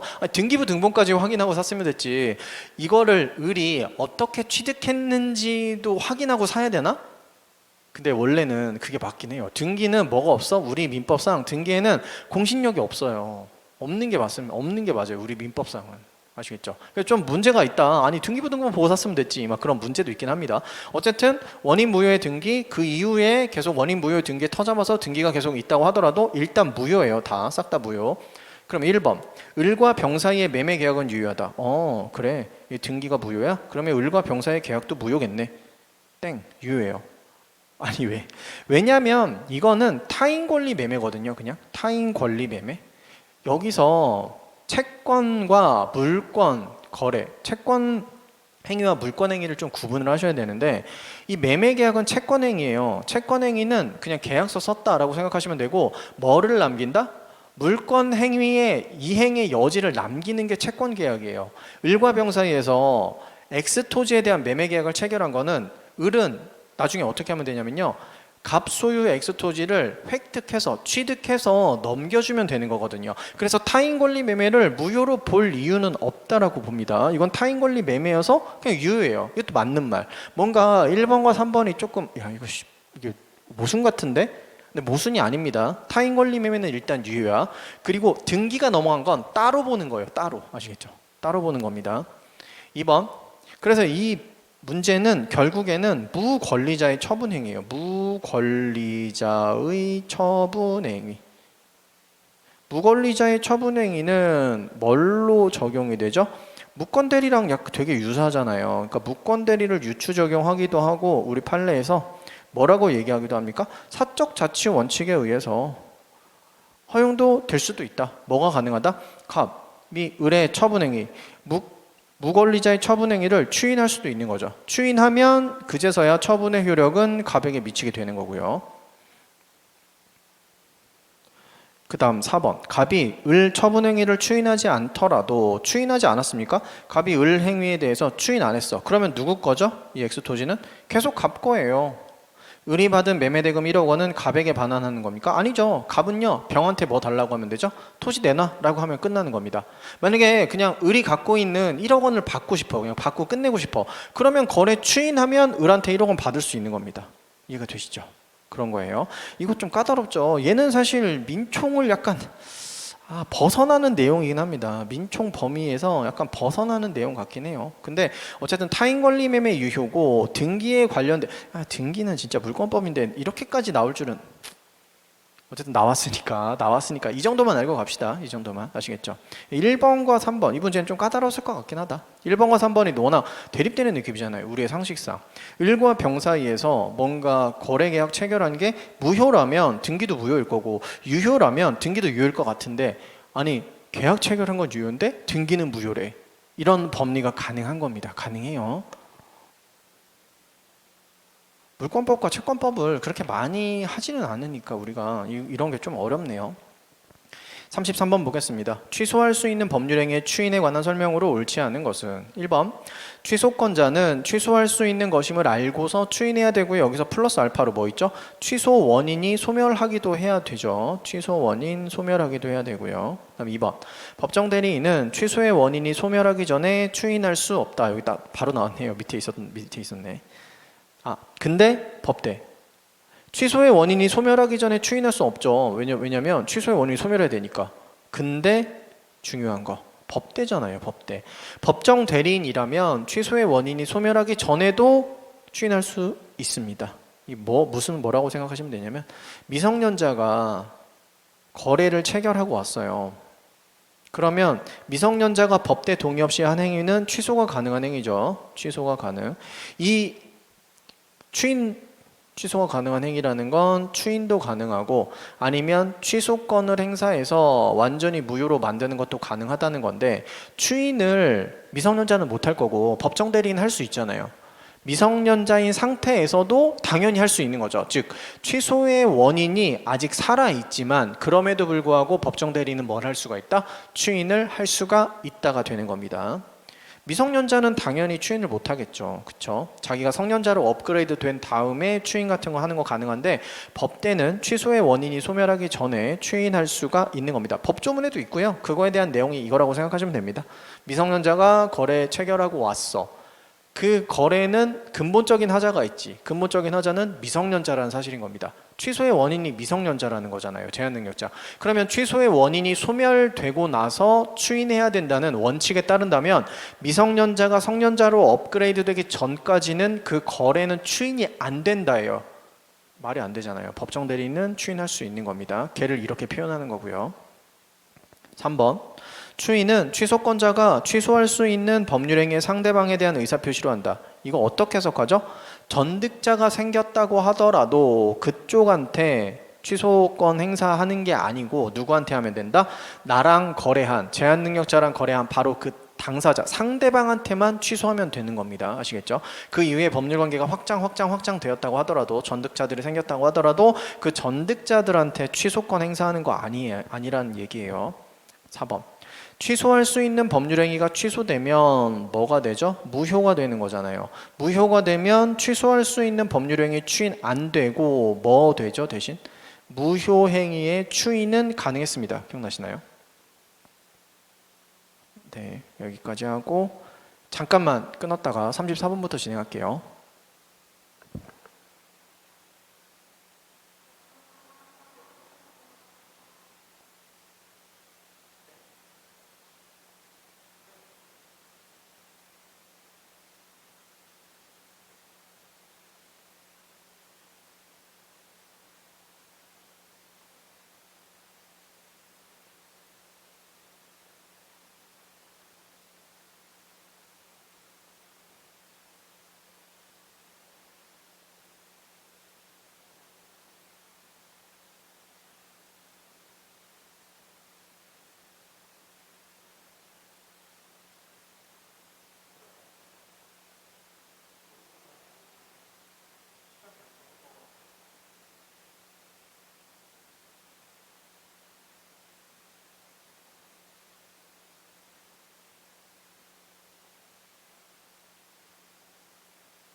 34번 보겠습니다. 조건부 법률행위에 관한 설명으로 옳지 않은 것은 1번 조건이 선량한 풍속 기타 사회질서에 위반한 것인 때에는 그 법률행위는 무효이다. 맞죠? 이거 그냥 법조문입니다. 조건만 무효가 되는 게 아니고 법률행위 자체가 무효가 된다라는 의미를 가지고 있죠. 2번 건축허가를 받지 못할 때에는 토지매매계약을 무효로 하기로 한 약정은 해제조건부 법률행위가 되는 거겠죠.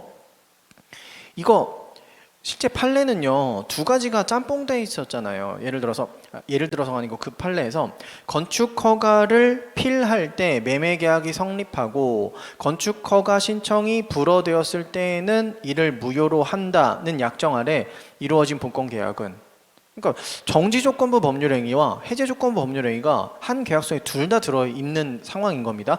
그때 뭘로 보겠다? 해제조건부 법률행위로 보겠다라는 게 우리 판례의 태도였고, 그 사안을 두 개 다 나오면 좀 헷갈리잖아요. 이거 앞에 것만 보면 정지조건부인데 뒤에 걸 보면 또 해제조건부 법률행위네. 그러니까 뒤에 것만 써주신 것 같아요, 제 생각에는. 어쨌든 얘는 그냥 읽어보면 바로 해제조건부 법률행위라는 게 좀 바로 들어오는 거니까. 3번 조건이 법률행위 당시 이미 성취한 것인 경우 기성조건이죠. 그 조건이 정지조건이면 그 법률행위는 무효이다. 기정무? 기해무죠. 그쵸? 기해무. 기성조건이 해제조건이라면 무효다. 기해무가 돼야 되는 거죠. 그러니까 땡. 이거 그냥 두 문자로 푸는 거니까 기정무는 땡. 그냥 여기다 표시할까요? 기해무. 이거는 네 개 중에 하나만 외우면 되잖아요. 불해유, 불정무, 기해무, 기정유 뭐 이렇게 하나만 외우면 되는 거니까. 답은 또 여기서 나왔어. 그러니까 요래 문제가 많이 어렵지 않았던 게 2번 같은 거.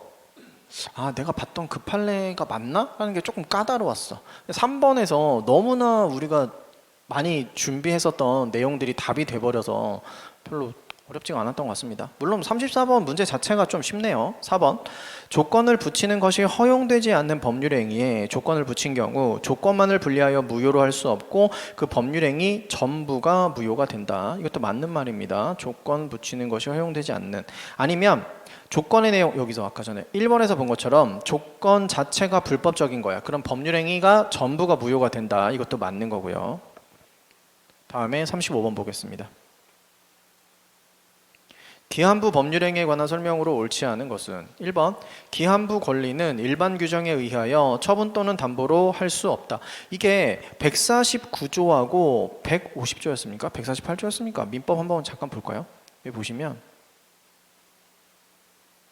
자주 나왔던 거라서 한번 보여드리고 싶어가지고 요거죠. 148조와 149조가 여기 보시면 기한부 권리에 준용한다라고 되어 있어요. 154조에 보시면. 그러면 이걸 뭘로 바꾸면 되는 걸까요? 조건의 성취가 아니고 기한으로 바꾸면 되고, 여기도 조건이 아니고 기한, 있는 법률행위 당사자는 기한의 도래가 미정한 동안에 기한의 도래로 인하여 생길 상대방의 이익을 해하지 못한다. 또 맞는 말이 되는 거고, 여기도 기한의 도래가 미정한 권리 의무는 일반 규정에 의하여 처분이라든지 담보가 제일 많이 나오죠. 처분 또는 담보를 할 수 있다. 이렇게 나온단 말이에요. 이것도 뭐 내용 자체가 많이 어렵지는 않은데 이게 기한을 넣어서 많이 나오는 그 법조문이었거든요. 그래서 잘 알아두시면 되겠다. 그래서 1번이 바로 그 내용이었습니다. 2번 시기 있는 법률행위는 기한이 도래한 때로부터 그 효력이 생긴다. 맞아요. 시기라는 게 언제부터 되는 거니까 법조문에도 당연히 있는 거고, 그러니까 이해를 해서도 풀기가 쉬운 거고, 이해를 했을 때도.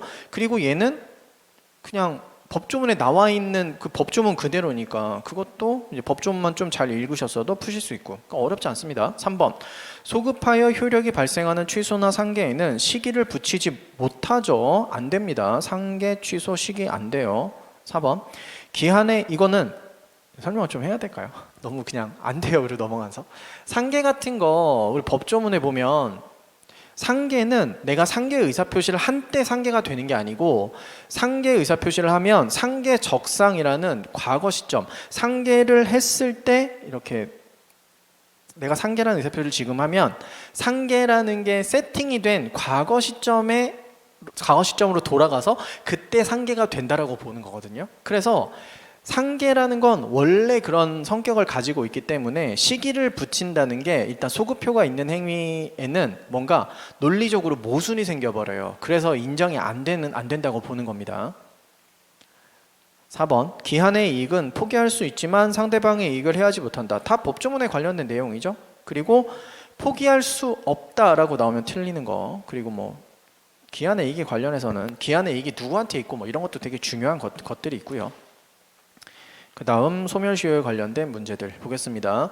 소멸시효와 제척기간에 관한 설명으로 옳지 않은 것은 1번 점유를 침탈받은 침탈자에 대한 점유회수 청구권 행사기간 1년은 소멸시효 기간이 아니고 제척기간이고 얘는 출소기간이기까지 하다라고 말씀드렸죠. 그래서 여기 보시면 취소권, 제척기간, 재판상 재판외의 권리행사기간이다. 재판상으로만 가능한 애가 채권자 취소권 있었고, 그죠?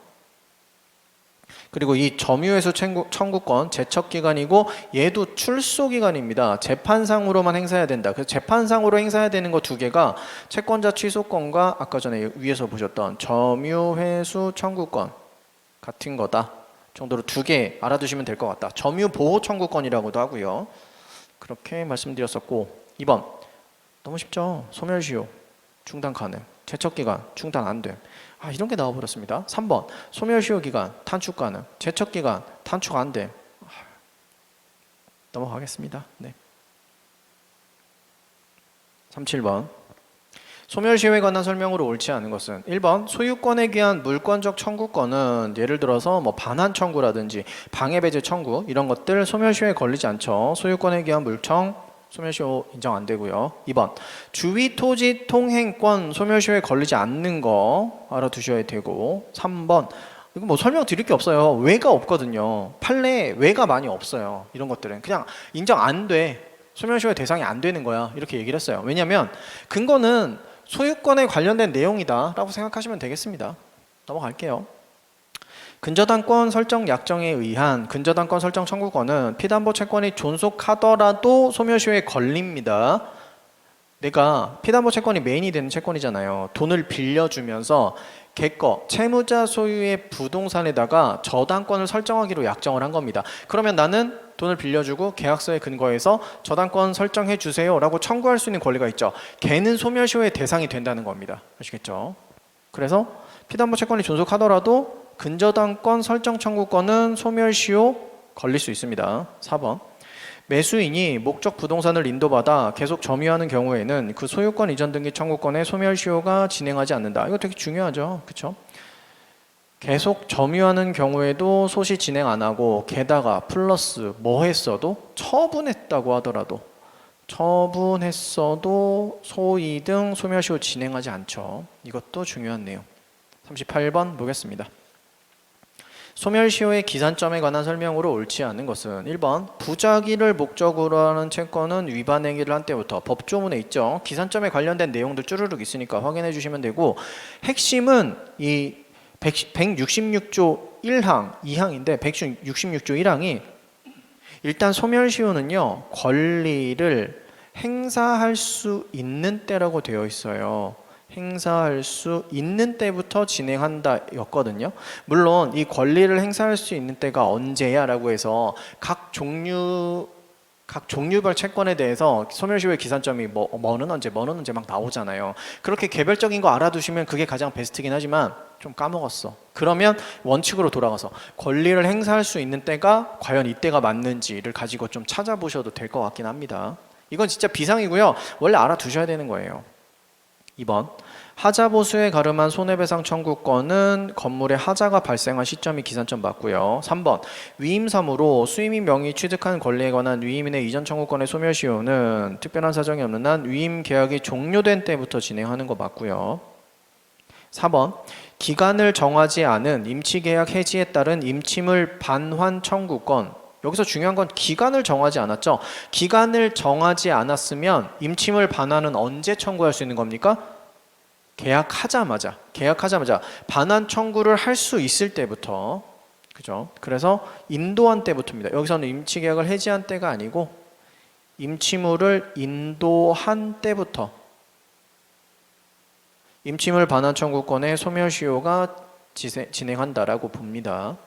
권리를 내가 언제 행사할 수 있어? 임치계약을 해지해야만 임침을 반환 청구할 수 있는 게 아니고 기간을 정하지 않은 임치계약 했기 때문에 그 계약 체결하고 돌아서면서 주세요라고 할 수 있다는 거죠.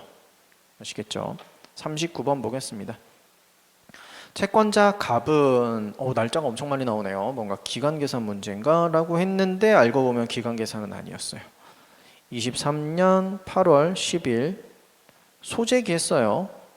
누가 누구한테 제기했냐면 갑이 을한테 제기했습니다. 갑이 채권자고 을이 채무자네요. 사실 이 문제 좀 잘못 내신 것 같긴 한데 너무 쉽게 내셔가지고 제 생각에는 이게 소제기가 이렇게 안 들어가고 채무자가 채권자한테 제기를 하고 채권자가 이 소 안에서 응소한 사례를 냈으면 조금 더 한 번 더 꼬아서 내는 문제가 되는 거거든요. 근데 너무 정직하게 줘가지고 조금 이상한데? 왠지 그걸 냈을 것 같은데 라는 생각이 들더라고요. 그래서 말씀드려봤습니다. 너무 그냥 정석적으로 내셨어요. 8월 25일 소장 송달됐습니다. 소장 송달 됐고요. 그 다음에 9월 11일 답변서 제출. 이런 것까지 나오니까 답변서 제출했다고? 이 응소한 행위가 바로 답변서 제출이잖아요. 그러니까 뭔가 채권자가 답변서를 제출했을 때 채권자가 응소했을 때 소멸시효가 중단된다라는 판례가 있으니까 뭔가 그걸 가지고 내지 않았을까 생각을 했는데 알고 보니까 그게 아니었어요. 그냥 채권자가 소송을 제기한 거여서. 그 다음에 24년 3월 20일 소가 각하가 됐습니다. 그리고 나서 24년 7월 22일 다시 한번 소 제기를 했네요. 소멸시효 중단 언제 되는지 봅시다. 자, 여기서 갑, 우리 주인공 갑, 소 제기하면 이게 재판상 청구니까 중단되는 거 맞죠? 재판상 청구 일단 중단시켜야죠. 여기서. 그리고 나서 쭉 중단되다가 소각하가 돼버렸습니다. 소각하가 되면 중단의 효력은 없다라고 규정하고 있어요. 170조에서. 원래 이때 중단이 됐었는데 소가 각하됨으로 인해서 이 중단의 효력은 사라지게 된 거예요. 큰일 났다. 보통 이 소송을 진행하면서 여기서 예를 들어서 이쯤에 소멸시효가 완성되는 시점이었어요. 그러면 소멸시효가 완성됐으니까 이제 끝나게 되는 건데 한 번 더 기회를 주잖아요. 어떻게 기회를 줍니까? 여기서 6개월을 한 번 더 줘서 이 안에 다시 한번 더 센 걸 하면 소재기, 재판상의 청구 아니면 파지화임 뭐 등등 이런 거 하면 언제 중단된 걸로 봐주겠다? 최초의 재판상 청구로 인하여 중단된 걸로 보겠다라고 하고 있잖아요. 이게 170조 2항에 대한 내용이죠. 아시겠죠? 중단의 효력이 없다라는 건 170조 1항에 대한 내용이고 아시겠죠? 이런 흐름이었습니다. 그래서 그냥 별거 없었어요. 너무 쉬웠어. 사실 이런 거는 중요한 것도 아니었어. 이런 거. 답변서 제출도 여기서는 의미가 없어졌어요. 왜냐면은 예를 들어서 이게 채무자가 채권자한테 제기하는 소송이었어. 뭐 대여금 부존재 확인 소송. 그럼 채권자가 응소해가지고 다투잖아요. 그 응소한 행위가 답변서 제출이고 그러면 응소 시점이 바로 그 소멸시효의 중단 시점이 되는 거거든요. 그래서 여기서 만약에 채권자가 아니고 채무자였다면 소멸시효는 이때 중단되어야 하는 건데 모르겠습니다. 이렇게까지 생각을 안 하셨겠죠? 네. 여러분들은 그냥 쉽게 푸실 수 있으셨겠죠? 네. 넘어가겠습니다. 마지막 문제 40번 보겠습니다. 소멸시효의 효과에 관한 설명으로 옳지 않은 것은 1번 소멸시효가 완성된 채권이 그 완성 전에 상계할 수 있었던 것이면 채권자는 상계할 수 있다. 이거 법조문에 있어요. 495조에 있고 이거 맞는 말입니다. 이거 좀 소멸시효가 완성됐으면 이제 날라갔으니까 채무자는 완전 신나는 거 아니야? 근데 채권자는 상계로 마지막으로 상계는 쓸 수 있다 정도로 생각하시면 되겠습니다. 법조문에서 그냥 정하고 있어요. 2번 후순위 담보권자는 선순위 담보권의 피담보 채권에 관한 소멸시효가 완성되었다고 주장할 수 없습니다. 소멸시효 완성의 효력을 받는 자 그걸 주장할 수 있는 사람은 직접적인 그 채무가 소멸되어서 직접적인 이익을 받는 사람에 한정하는 거고 선순위 담보권의 피담보 채권에 관한 소멸시효가 완성되었다고 그러니까 선순위 담보권자는 소멸시효가 완성되었다고 주장할 수 있지만 후순위 담보권자는 못해요. 아시겠죠? 3번 본래의 공사 대금이 시효로 소멸되었습니까? 채권이 이행 불능되었음을 이유로 하는 손해배상 청구권 역시 소멸한다라고 봅니다. 이게 주가 된 채권이고 얘가 부가 된 그냥 마치 이런 얘기 하면 괜히 헷갈릴 것 같은데 주물과 종물 같은 느낌이어가지고 아니면 주채무와 보증채무 같은 느낌이라고 좀 생각하시면 되겠습니다. 그래서 이것도 소멸한다고 봐요. 4번 소위등청 소멸시효 기간이 지난 후에 등기 의무자가 소유권 이전 등기를 해주기로 약정을 했습니까? 소멸시효 기간이 지났는데도 불구하고 소유권 이전 등기 해주기로 그냥 해줄게 라고 약정했습니까? 이게 바로 시효이익의 포기라고 보죠. 시효이익의 포기. 시효가 완성되었다는 사실을 알고서 그냥 포기하는 의사표시를 한 거니까 얘가 바로 시효이익의 포기가 되겠습니다. 그래서 올해 문제, 24년도 문제는 상당히 평이한 편이었다라고 일단 설명을 드리고 25년도는 조금은 올해 문제보다는 조금은 더 까다로워질 거다라고 말씀을 드리고요. 판례가 그래도 매년 절반 이상씩 등장을 한다. 그래서 판례를 좀 자세하게 결론 위주로 많이 알아두는 게 중요하겠구나. 물론 조문도 중요하고요. 근데 조문이 워낙 많잖아요. 184개 4조까지 있으니까 조문도 184개를 어떻게 다 외우겠습니까? 그건 어렵죠. 자주 나오는 것 위주로 많이 읽어서 좀 익숙하게 하고 시험장 가는 게 베스트인 것 같다라고 말씀을 드리겠습니다. 어쨌든 여러분들은 내년 시험이 어떻게 될지를 예상하면서 공부하는 건 아니고요. 그냥 제가 그런 건 고민하는 거고 결국에는 기타 다른 국가시험에서 나오는 기출문제 최근 한 10년 정도의 기출문제를 최대한 숙지하고 시험장에 가는 걸 목표로 하시면 되는 겁니다. 아시겠죠? 2024년 경위 공개 경쟁 채용 시험 민법 총칙 해설 마치겠습니다. 수고하셨습니다.